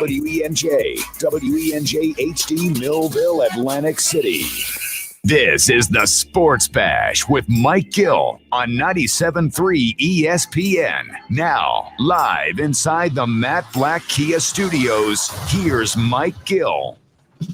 All right, welcome back, everybody. 5 o'clock hour here on the Sports Bash Live, 97.3 ESPN. Driving you home on a Monday. And, boy, we told you the Sixers on this win streak. They'll play tomorrow night against the Pacers. Magic number 2. More on the NBA right now. Now, about 2 weeks ago or so, we had Jake Fisher on. His new book is called Built to Lose, How the NBA's Tanking Era Changed the League Forever. I got it. I thumbed through it. I got some cool stories that I want to go with you over, because I did not have the book the last time we had talked, Jake. So now I got a chance to look through some things and kind of zone in on some more stuff. So I wanted to have you back on. What's going on, man? Not too much. I was actually just down in Ventnor, and I'm heading up to Philly in a couple hours to do a book signing. So if anybody's listening, you want to stop by Liberty Grounds from 4 to 6 p.m., I'll be there. I only have a few books for sale, but if you already got your copy, like Mike, if you ordered it on Amazon or Triumph or whatever, I'll be hanging around the bar with Kyle Neubeck from Philly Voice and Derek Bodner from The Athletic. You guys can come by. Nice. Well, the book is fantastic. We got a chance. I didn't read the whole thing yet. I just got it sent to me the other day, but I wanted to have you back on to kind of get into it. So let's start with this. Jake, you were a writer for Liberty Ballers, correct? That's how I got my start. Yes, sir. And at that time, so you're writing during the process eras, like 2013, 2014, somewhere in there? Yes, sir. It's a bad basketball team. What's the traffic like? Were you guys like, was there a lot of interest in the team? Was there like, man, this team stinks and nobody's reading our stuff? Like, what was that like covering that team at that point? I think that's kind of how the book really got started. We had access to all of SB Nation's metrics, and we typically ranked number 1 or number 2 across all the 30 blogs of the SB Nation network, because tanking in general is truly polarizing. There are a few things in life and sports alone that everyone truly does either support or is against. And when it came to Philly and Sam Hinkie's strategy, I mean, the book is, I call it like an anecdotal history of a bunch of different case studies of modern team building. You have Boston, trading KG and Paul Pierce. You have the Lakers holding on to Kobe. You've got the Kings, and all their, meticulous, tinkering their leadership structure, and it never really worked out. Philly's the example of the most brazen rebuild possible, and everyone had an opinion on it, and that traffic was definitely jumping. So what is that the genesis of, like, hey, I'm going to write a book, and I think it's going to be about how this, not the Sixers per se, but how the Sixers and then other teams following them have kind of changed. I always feel like, Jake, the fans' mindset got changed, and that's what happened, that the owner said, if the fans are going to buy into it, we're going to do it too. Yeah, I think now the concept of hope is real and it's sellable. And when I did a story for Sports Illustrated around 2015, 16. It was right actually around the corner when Sam got pushed out, quote unquote. And they're the Sixers business operations. They were touting all these records of like number one in new season ticket sales and number one in ticket sales retention. They were selling this promise, and so was everybody. Miami at that time was running the league with LeBron, Dwayne Wade, and Chris Bosh, all taken in the top 5 of the 2003 class. And coincidentally, the 2014 draft starring Joel Embiid was considered to be the best, deepest class since that 2003 group. It was Wiggins and Parker, Julius Randle, obviously the MVP candidate for the Knicks right now. He went 7 in that draft. Aaron Gordon, who's become a pretty big difference maker for Denver, he went number 4. That draft was considered to be a 7-player draft.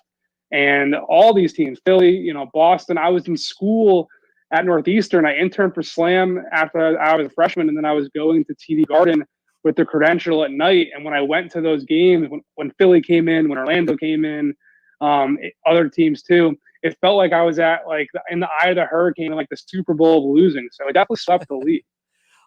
You mentioned that draft. How did you mentioned this a little bit in the book about actually a little bit more than a little bit, but how the Sixers end up with Embiid? How he's not the number one pick. The whole thought of like, would they have taken him if they were number one? Did they like him that much? I feel like that whole thing is a fascinating part of where they are now, because who knows if Embiid would have gone one, what would have happened? So talk a little bit about how they ended up with Embiid. Absolutely. Going into that college season, it was all about Andrew Wiggins and Jabari Parker. They started together on the cover of Slam. And Wiggins was getting the torch literally passed down to him from Wilt Chamberlain on the cover of Sports Illustrated.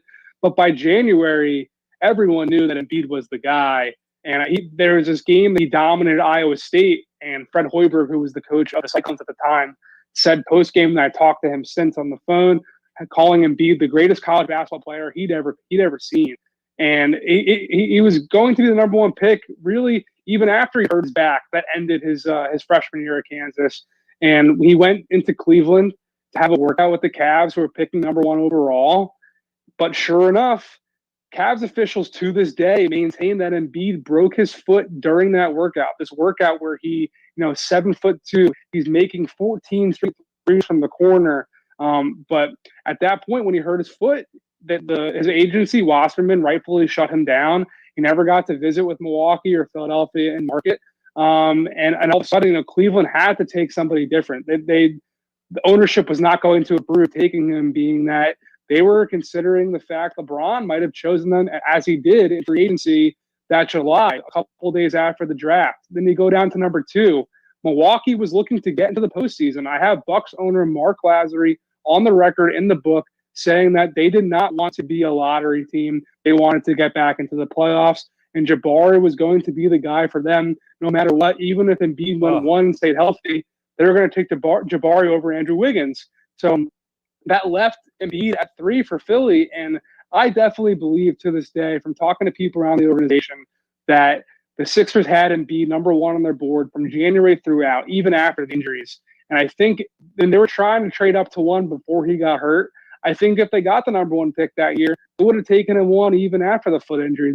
That was the opportunity they had, right? They were afforded the chance to have the longest view in the room. That's so interesting because people forget, everybody gets yelled at like, you didn't draft Giannis. If you could have taken, because the Sixers had a chance to take Giannis. Nobody knew about him. Did. But they had Giannis and passed on Embiid. Can you imagine what that team would look like? They took Jabari Parker instead. People forget that it could have been Giannis and Joel Embiid on the same team. But was it always Embiid? Was there anybody? I remember that draft, and I remember Dante Exum was brought up because of his connection with Brett Brown. But was Embiid the clear guy the Sixers won? Did they think about trading up to number 1 to take him? Did they want him that bad? They thought about trading up for 1 to get Embiid before he got hurt, and then they realized that they were going to have a chance to get him at 3. The Exum thing is amazing you brought that up, because there was definitely pressure from the organization and from outside the organization to give Exum a strong look based off that Australian connection with Brett Brown. Brett had coached his father, Cecil, in Australia. But Dante, remember, was kind of this international man of mystery prospect that no one had really seen play against anybody greater than the FIBA U19 tournament.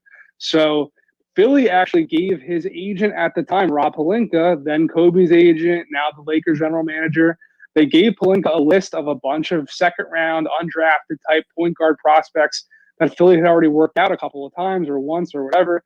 Pelinka chose Tim Frazier, the Penn State guard. And they went one-on-one, which is unheard of. And it was secret. I don't think this really came out publicly until my book. This is just one example of all the original storytelling you'll find inside Built to Lose. And they went one-on-one, and, a top 5 point guard prospect in Dante Exum compared to an undrafted guy in Tim Frazier. It was supposed to be a blowout, right? Well, it was a blowout, but it was Tim Frazier just dominating Dante.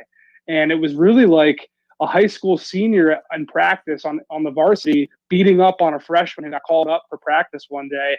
And, I had a lot of executives, a few people with the team tell me at that point, there was no chance they were going to take Dante at number 3. And then actually he was never going to get there to number 10 when the team ultimately took Alfred Payton and traded him for Dario Saric. But I believe that workout with Tim Frazier actually took him out of the equation at 10 too. That whole Elfrid Payton, Dario Saric, I'm sure there's a whole nother wild story because, there was some talk that Sam got inside info and basically held the Magic hostage that night. Pretty much. And it was a risk for sure. I mean, there's a lot of people with that team that still say, we would have been happy with Elfrid. He was a prospect that, the Kings were considering at number 8. But you're right. They, by all accounts, from people I've spoken with, inside and outside the organization, from the Magic and the Sixers, have said that Sam made that selection knowing that the Magic had him very high on their board. And also, the Magic held some of the Sixers' future draft capital dating back to that Andrew Bynum, Dwight Howard 14 deal. Right. I think even Sam used that as an opportunity to try to trade Thad Young and extract some value from him. They knew what the Magic's playbook was going to be. They took Elfrid. They called their shot, and it worked out for them. But they had even promised Dario Saric that they were going to take him at number 10. Dario told me that. Dario's agent, Misko Raznatovich, told me that. So when they took Elfrid at number 10, Dario was freaking out in the Barclays green room, and Michael Carter-Williams, if you remember, was there for ESPN. Him and Elfrid take that picture that's so awkward, and nobody really knew what was going on, but Sam had the master plan all along. All right, the book is called Built to Lose. Jake Fisher, the author, How the NBA's Tanking Era Changed the League Forever. Now, I contend a lot, Jake. I want to get your take on this. That first year, because people talk about how the process took so long, they lost for all these years. And I'm like, it's only like the 7th season now from when they started the whole thing. But that first year, they had guys like Thad Young and Evan Turner and Spencer Hawes. So was Hickey trying to tank with that team, or was he like, hey, you guys proved to me that I don't need to do this? Or was it the wheels? You know what I mean? Like, what was those guys thinking about the roster that they were now a part of? Hickey was definitely trying to pull strings, and I think the verbiage I use, the analogy I use in the book is pulling blocks from the Jenga tower all throughout that season. I mean, Drew Holiday right from the jump. And he was trying to move Evan Turner the same night on draft night in 2013. They had a deal that they were structuring with Phoenix at the time. They were trying to trade for Archie Goodwin, a guard out of Kentucky, before Phoenix themselves actually jumped up and traded for him instead. Evan, Thad, and Spencer, they kind of view it now like a little bit more fondly than they did at the time. I know they were all eager to get out of town. I mean, there was Thad put in his trade request, which I actually reported at the time for Liberty Ballers, which, he denied back in 2013. But when I met up with him in a hotel in New York somewhere 2018, 2019 range, he was laughing. Of course, I requested the trade. And then they go on that Disney on Ice road trip in late December, early January, and Thad's putting up 30 points per game. But Evan Turner was starting to get worried that he wasn't going to get moved because Sam was trying to hold out for maximum value for all 3 of those guys. And Evan had a prior relationship with Brad Stevens, and multiple occasions when Philly was hosting Boston in the Wells Fargo Center, when Philly went to TD Garden, Evan found Brad Stevens on multiple occasions in the hallway between the locker rooms and said, "Brad, trade for me, get me out of here." And Spencer, the morning of the trade deadline, he told me he went to some bar, I forget the name of it, but either in Old City or Rittenhouse Square, because he didn't even want to go to practice that day. He did hooky from work basically and waited to find out when he was going to get moved. And sure enough, he was the first player to get traded at deadline right around noon to Cleveland. Really good stuff. More stories like that in the book, Built to Lose, How the NBA's Tanking Era Changed the League Forever. And if you missed the first time, we went to a much more broad conversation about the entire league. Now that I had the book, I wanted to get some more of these Sixers-oriented stories. Let me ask you this. Being around Sam and the team and everything, and then how it kind of came crashing down for him, what are some of the things that, if you had Sam to sit down, that he thinks he could have done better, that maybe they wouldn't I don't know that that's the case. They probably still would have stepped in, but Sam, obviously, everybody, you either love Sam or couldn't stand Sam. But what are some of the things that he could have maybe pulled everybody together a little bit better? Well, I think the first thing that needs to be kind of corrected historically about Sam and the process is that if Joel Embiid doesn't hurt, for example, I don't think there was really a strategy in place to really be as bad as they were for year after year after year. And there's a lot of He was- people, Jake, that disagree with you on that, right? They all think that Sam never had this plan. He just wanted to keep losing and losing. Now, who wants to do that? I don't think that's true. And I think it's evidenced by the fact that they were starting to make sneaky hires with people who had connections to guys who were coming up in free agency in 2016. They had hired Chris Babcock, who came over with Brett Brown from the San Antonio Spurs. You know, he's a Texas guy who had connections to Kevin Durant. Same with Todd Wright, the performance coach from the Longhorns. They had hired Lloyd Pierce, who had connections to LeBron. They had hired Billy Lange from Villanova, who had connections to Kyle Lowry.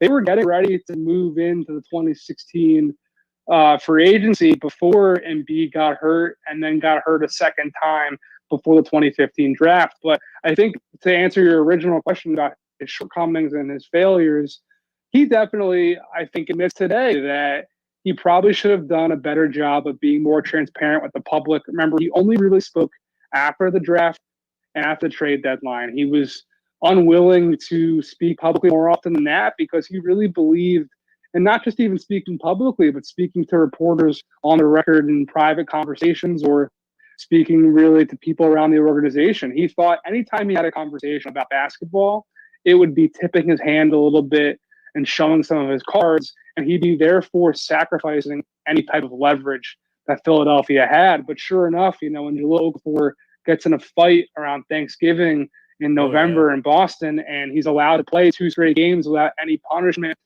And then when the punishment does get handed down to him, it's Brett Brown speaking publicly for the first time during a pregame media availability at Madison Square Garden. When Sam's at the game and refusing to speak on the record, those types of things definitely put, rubbed ownership the wrong way and the league office the wrong way, and ultimately played a huge factor in his demise. And I think he recognizes that those were his shortcomings mostly.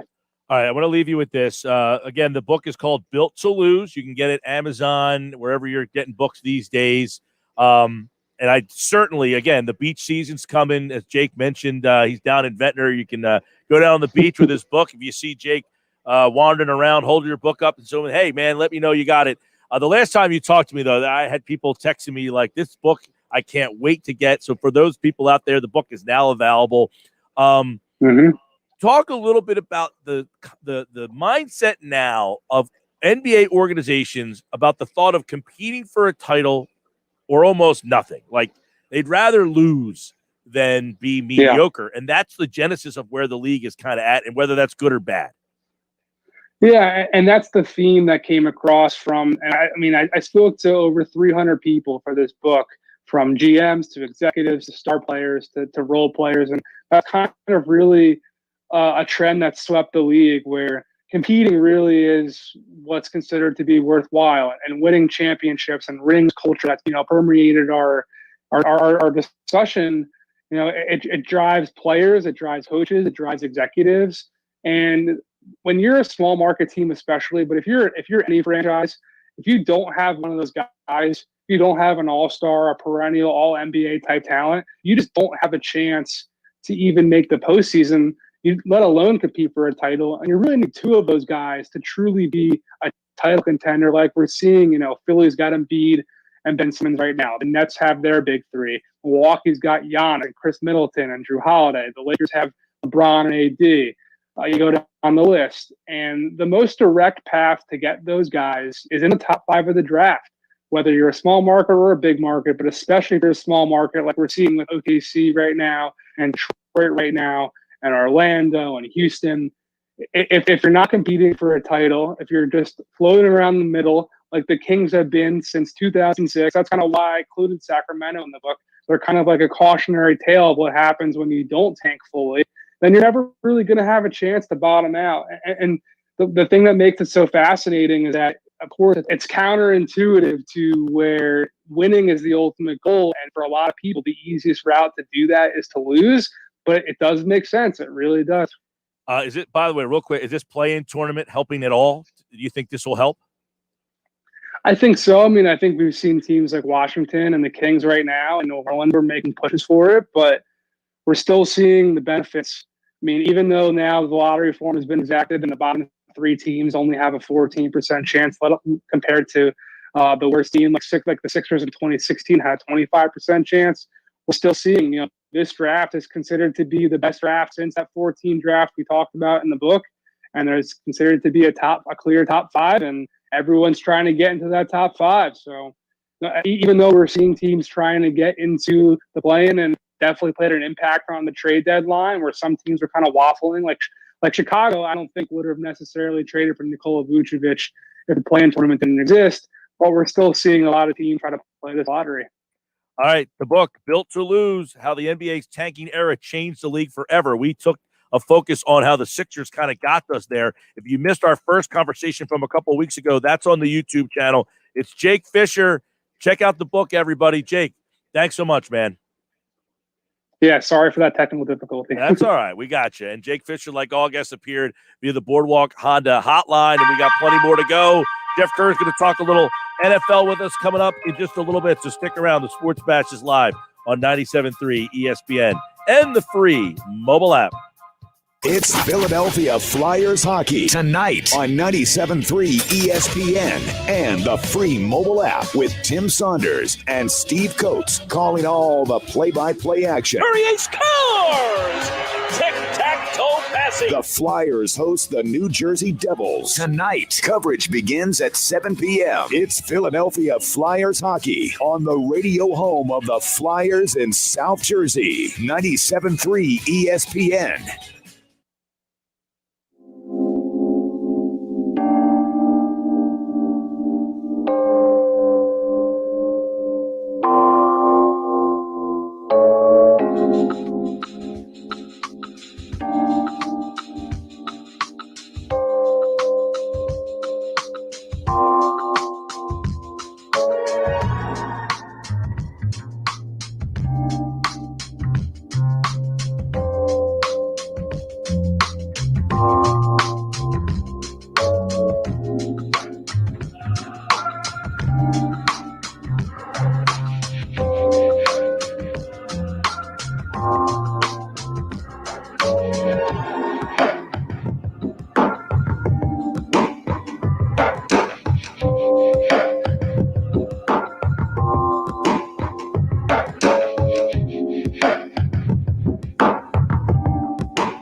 Now, back to the Sports Bash on 97.3 ESPN.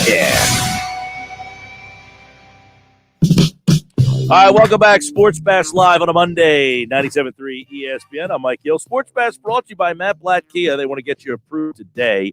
Matt Blatt Kia, 6211 Black Horse Pike, Egg Harbor Township. All right, we got some NFL stuff we want to get into. Some Eagles, some NFL. We'll go around the league, inside the division.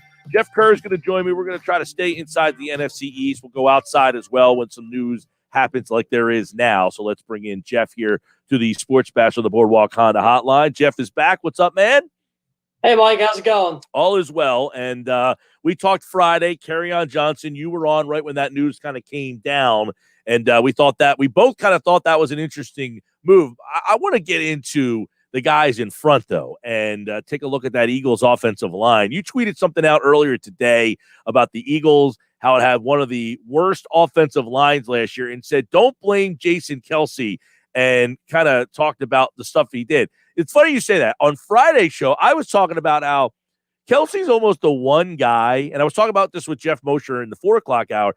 He's like the one guy that I'm actually a little bit concerned about injury-wise. Like, some people are like, oh, Brandon Brooks, injury, Lane Johnson. I have, like, no concern about them re-injuring. I feel like those guys are okay. It's Kelce, who has played 16 games, like 7 out of 8 years, that I have some concern about. Am I wrong about that?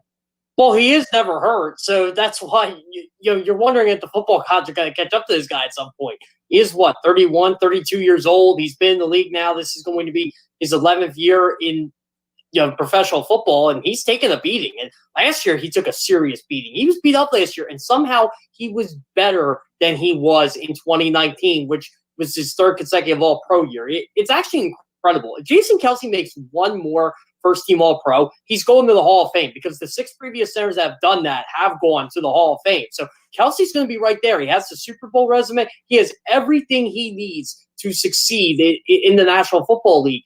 And it's just incredible how he's able to play at such a high level. Yeah, I mean, it is really amazing. They got this guy in the 6th round out of Cincinnati, kind of like an afterthought, and he has been this rock for this team. But when I saw you tweet that out, I was laughing because I was like, man, I just got done talking about this Friday about how he's the one guy that I'm like, he had the elbow problem last year, and I'm thinking, at what point is everybody else healthy? And then finally, he's the guy that breaks down on you. But, Jeff Kerr, they do have some backup there, they think, this year with Landon Dickerson. So I guess if there was a year that you lost Kelce, they feel most prepared this season. They have insurance, yeah, and that's what the Landon Dickerson pick was about. It was about having insurance for Jason Kelce in 2020. By the way, Landon Dickerson never really played center until his year at Alabama, and he played it really, really well, only allowing 1 sack in over 700 pass pockets. Like, the guy was legit good last year. He was the Ringmanton Award winner. He was that good for them. So you got Landon Dickerson in there. Isaac Seumalo, you could always move over the center. But again, that wasn't ideal because then you were stuck in a pickle at left guard. Well, now you don't have to worry about that. Isaac Seumalo can play your left guard. You have a backup center. I know they like Luke Jurica a lot, but he's no Landon Dickerson. It just feels like this year on the offensive line, they have all their tracks covered. Let me ask you this. Where are you, Jeff Kerr? Jeff Kerr from CBS Sports covers the NFL. Where are you on who will win the left tackle job as we get ready for, the mini camps and all that stuff? I would imagine, now we don't know who's going to be there and who won't be, but this offseason training camp at least will be about who wins that left tackle job. So how do you handicap that? To me, right now, the favorite, we were doing like a Vegas betting odds here. I would give Jordan Mailata probably a minus 120 at this point, just because we don't know what Andre Dillard is doing right now. Andre Dillard, I think, may have. Here's the other thing. I'll backtrack on this. I don't know if Andre Dillard is more talented than Jordan Mailata because the Eagles have hyped Mailata up for so long, and he's so raw, and he was so good for them last year in his small sample size that we just don't know what we got in Andre Dillard. I mean, if anything, Andre Dillard is going to be a first-round pick who's a very good backup left tackle, but I don't think the Eagles really want him to do that. Lane Johnson, again, he's still one of the best right tackles in football. This is a good problem for the Eagles to have, no matter who wins this job. Yeah, I agree. I actually likened, and this might be a little crazy, Jeff, but I likened Jordan Mailata to Joel Embiid, a guy who did not have a lot of virtually. That's a really good comparison. Right? I mean, just like a freakish size athlete. You don't see a 6'8". He was like 6'8", 400 pounds, and just has natural instincts and ability and never played the game. That Joel Embiid came over here, was a soccer player, didn't know anything about basketball, but just had it. Whatever it is, Embiid has it. And I think Jordan Mailata has that too, that innate like size, speed, agility, and the ability to kind of take it all in and then have it come out on the field. You can use that for a column, Jeff. He was even like Joel Embiid in a sense because he barely played his first 2 years because of back injuries. There you go. He was always hurt. Jeff Kerr, CBS Sports, next one. Jordan Mailata reminds me of Joel Embiid. Hashtag Mike Gill.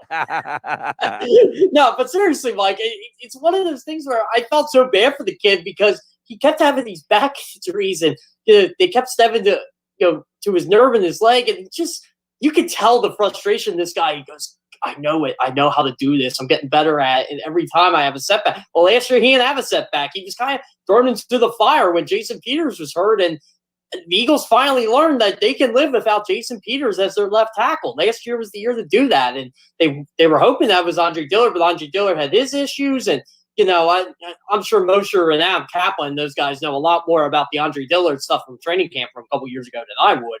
But, it always seems like you hear stories about, Andre Dillard just wasn't ready for the NFL, or he wasn't ready for like these NFL defensive ends that come to him. I wonder if now being in the league for 3 years is going to mature him a bit. I'm not a Dillard hater. So, I mean, to me, he's the guy that played right tackle one game, and everybody remembers that game. And the games he played at left tackle, he did a nice job.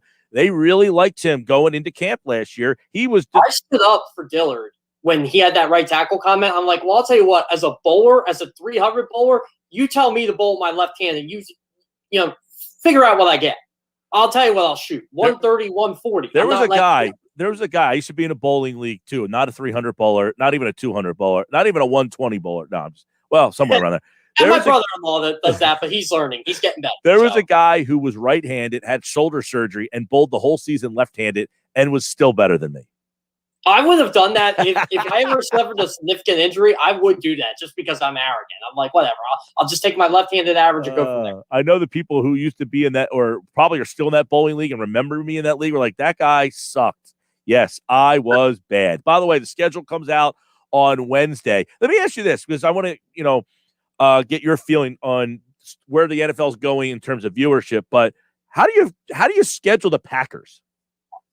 I don't think the NFL really knows how to schedule the Packers right now because you don't even know if Aaron Rodgers is going to be on the team. Exactly. And look, I thank God for flex scheduling. I think what the NFL is going to do, they're very smart with this. They cover their tracks on anything. The Packers will get their nationally televised schedule because they're the Packers. But I think the NFL, what they'll do is they'll try to set up like a leading game, like a big leading game for them, and make the Packers like maybe that 4:05, 4:25 window. So say the big game, is I don't know. We'll throw in Chiefs Bucks. I mean, that's going to be a primetime game. If it was Chiefs Bucks, we'll go like Chiefs Bills. How's that? We'll do Good. Chiefs Bills as the leading game for them, and then the Packers would be the second game. Something like that. I feel like they'll cover their tracks there. ESPN's not going to get the bad Monday Night Football games anymore. They just signed that big contract. They got a better schedule last year. I don't think they're going to relegate the Packers on Monday night unless they're playing the Bears or something. But I have a feeling like the Packers are going to be that team where there's going to be a bigger leading game, or they're going to be, we'll throw them on Thursday Night Football because no one seems to care about that anymore. Speaking of which, the schedule will be released on Wednesday.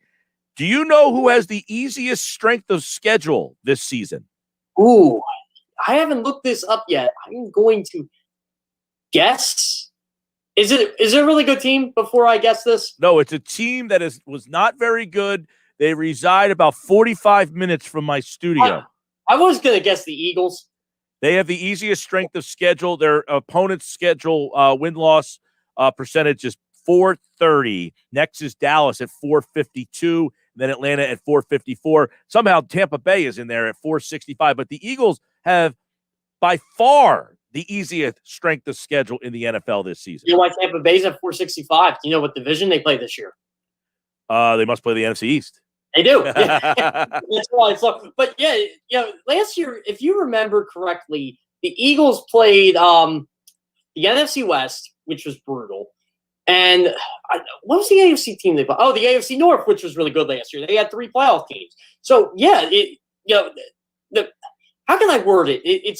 I feel like the competitive balance is shifting a bit. Like the NFC East is going to be better just based on their schedule. And again, the teams are getting better too. But overall, you're playing the AFC East, that 17th game. The NFC South, again, the Panthers are good. The Falcons are good.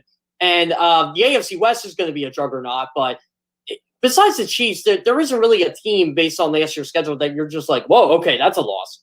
Well, that's why earlier I was talking about the Eagles are plus 500 to win the East. They have the worst schedule in the league. There's always a worst to first. And I don't hate this team. I've said all along, I said if this offensive line is healthy, I don't think that they're the worst. I don't think they're a 4-win team last year if they didn't go through the injuries. Put it this way, Jeff. Vegas last year had them winning 10 games. That was the over-under, was 10.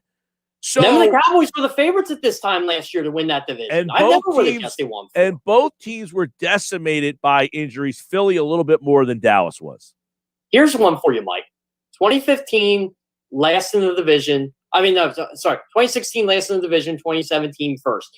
2012, last in the division. 2013, first. 2005, last in the division. 2006, first. It doesn't matter who the coach is. They always seem to go from worst to first in this division. This is why this division hasn't had a repeat winner since the Eagles from 2001 to 2004. And no disrespect to Washington because I think they're good enough to repeat. I just don't see it happening again this year. I'm not going to pick a repeat winner until it actually happens. And you know what? I will say that I have been a little higher on Washington. I think their defense is legit, and they have a top 5 defense. What's that?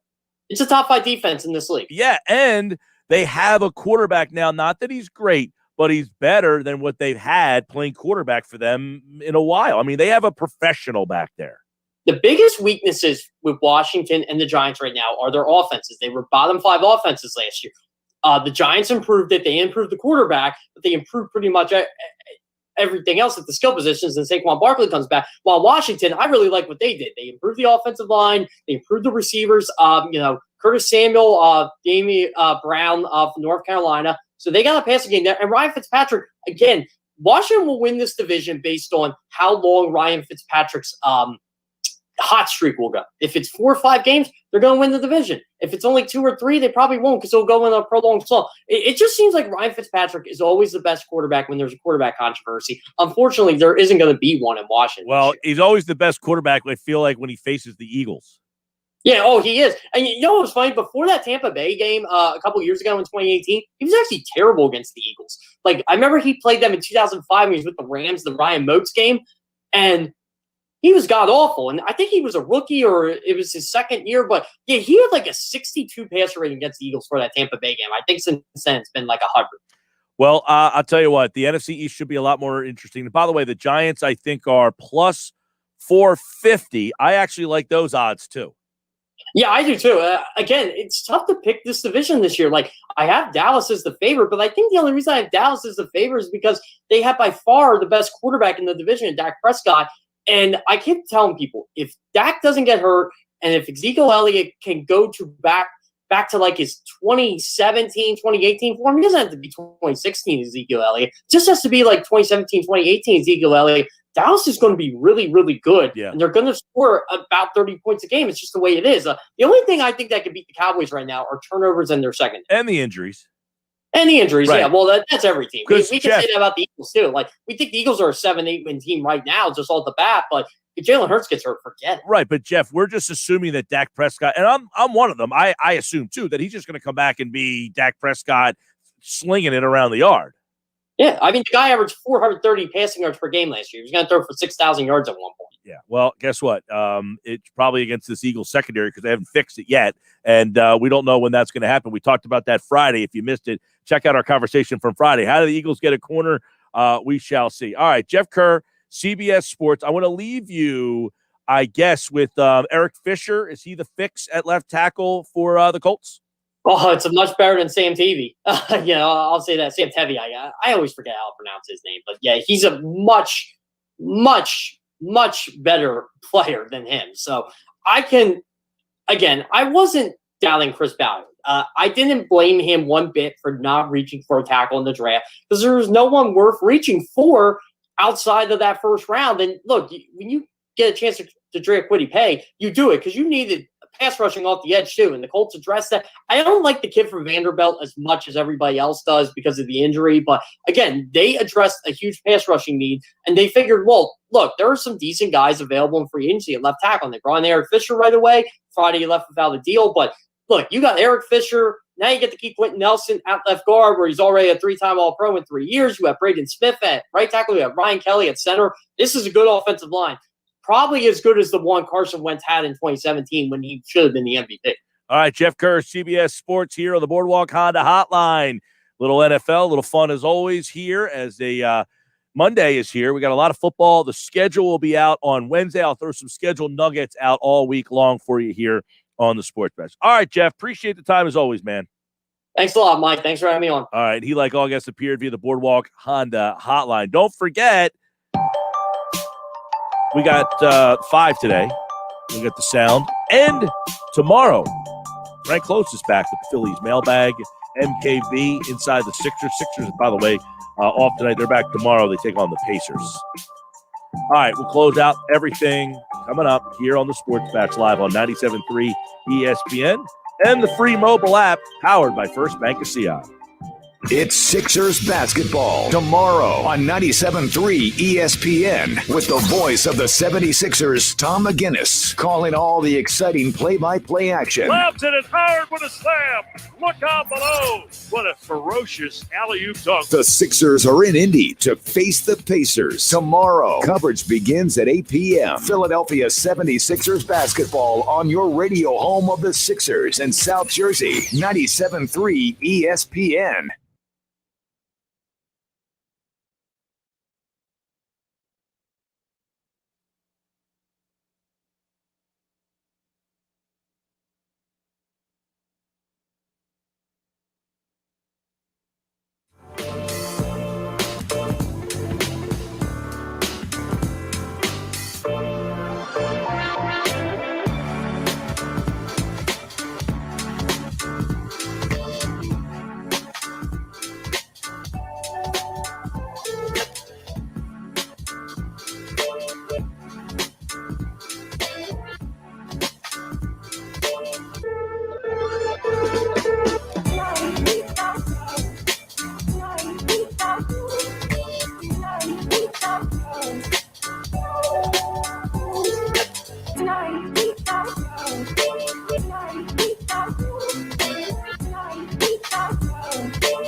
You ready for competition? It's time for 5 questions.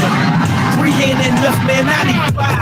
Number 5 will always love you. I got 5 on it. 5 times. Now can you dig that? All right, Josh Hennick filling in for Mike Gill here at the end of the show here on 97.3 ESPN. A lot of great guests. For those who are looking for Mike Gill right now, the Mainland Holy Spirit game is still going on over at 97.3 ESPN.com. Phenom Petty, Mr. Petty from Mainland, is on the mound today for the Mustangs. Mike Gill on the call. A whole gaggle of people over there for that game. A lot of coverage of the local high school baseball scene over at 97.3 ESPN.com. But right now, 5 questions. The people who are on the show today, starting with Geoff Mosher on the Eagles running backs. Take a listen to what Geoff Mosher would say about the Eagles running backs. So it'll all come down to how many running backs they want to keep and who's going to play special teams. But, you know, if you're asking me today in May what I think the totem pole would look like, I'd probably say obviously Miles Sanders number 1, and then choose your whoever does better between Jordan Howard and Kerryon Johnson as number 2, Kenneth Gainwell 3, and then we'll see if they keep a 4th running back. Now, that's a little different of a layout than I was giving you guys on Friday and Saturday. So what Geoff is getting the perception of from the Eagles is that Gainwell is not going to have as big a role this year as they would hope that either Howard or Johnson would have. And I think that's smart, but I think it's also telling of how they're going to use the running backs. They're planning on having a running back rotation. This is not going to be Miles Sanders all 3 downs. This is going to be Miles Sanders and whoever else. So just kind of use an analogy. This is going to be closer to what we saw in Indianapolis than what we saw with the Chargers, which was in Indianapolis, it was you got some Naheem Hines, you got some Wilkins, you got some Jonathan Taylor, you got some Marlon Mack, you got a lot of different guys you're working in there. So I'm not surprised by this at all. But between Johnson and Howard, if all things are equal, you want Johnson because Johnson is a much better receiver of the football in the backfield than Howard is. I think that Johnson might even be a better pass blocker at this point than Howard is.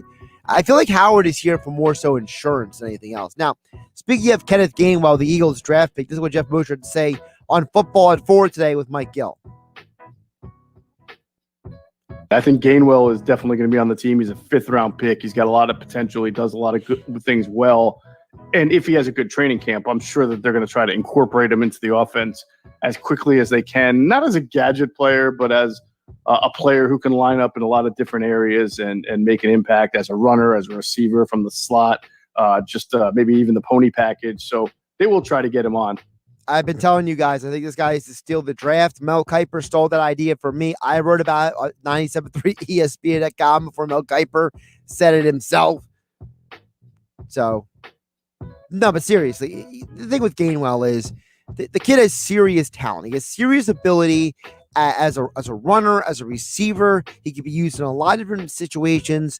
And this may be the guy that long-term is going to be the number 2 running back. You know, remember, for the Eagles, they have a long history of using multiple backs. You know, for all the years that we had Brian Westbrook and LaShawn McCoy, we forget that those running backs are not as common as we like them to be. So you have to find as many running backs as possible in case somebody gets injured. And Miles Sanders has been injured a couple times. All right, one more audio and I'll play for you. Let's get into what's coming up at 6:20 tonight on Game Night. Scott Laughlin from Sirius XM NHL Radio is going to join me. This is what Kevin Durso said about Carter Hart's contract. I wasn't expecting this from Durso earlier on the Sports Bash with Mike Gill. I think last year we looked at him, the playoffs, the whole big picture of him having a successful year and then the playoffs, and basically saw contracts like the one Matt Murray got in Ottawa, which was, I think, 5 years and a little over $5 million, and said that's the marker right there. That's going to be the comparison for when Carter Hart needs the long-term deal to keep him around. And now I think you're doing a bridge deal at this point, just to pay him what he probably has earned through the first 3 years of his career collectively, and then set him up for a bigger payday down the road should he return to form. A bridge deal sounds like a prove-it deal. Is there a possibility that for all the hope we had about Carter Hart, that there might be a slim possibility that you might have to think of a world without him? Ooh, boy. Flyers got a lot of questions to figure out this offseason. Again, we'll get to that coming up with Scott Laughlin coming up at 6:20 tonight here on 97.3 ESPN. I'm Josh Hennig. Of course, Facebook, YouTube, and Twitter. We will be live on the Game Night stream coming up next here on 97.3 ESPN. Mike Gill will be back in for the full 4 hours tomorrow on the Sports Bash right here on 97.3 ESPN. I personally will see all of you in roughly about 4 or 5 minutes. South Jersey's sports station, 97.3 ESPN. Wake up weekday morning 6 to 10 with Keyshawn, Jay, Will, and Zubin. Followed by Greeny with Mike Greenberg from 10 till noon. At noon, it's Bart and Hahn. Then from 2 to 6 p.m., it's South Jersey's #1 rated sports talk show, The Sports Bash with Mike Gill. And from 6 to 7, Josh Hennig hosts Game Night. Plus, 97.3 ESPN is your exclusive play-by-play home for Philadelphia Eagles, Sixers, and Flyers, the NBA playoffs and finals, Major League Baseball, and the World Series, the NFL Draft, Monday, Thursday, and Sunday Night Football, the NFL playoffs, and Super Bowl 56. We are South Jersey's sports leader, 97.3 ESPN, and listen anywhere with the free mobile app. Clay's Cleaning Service has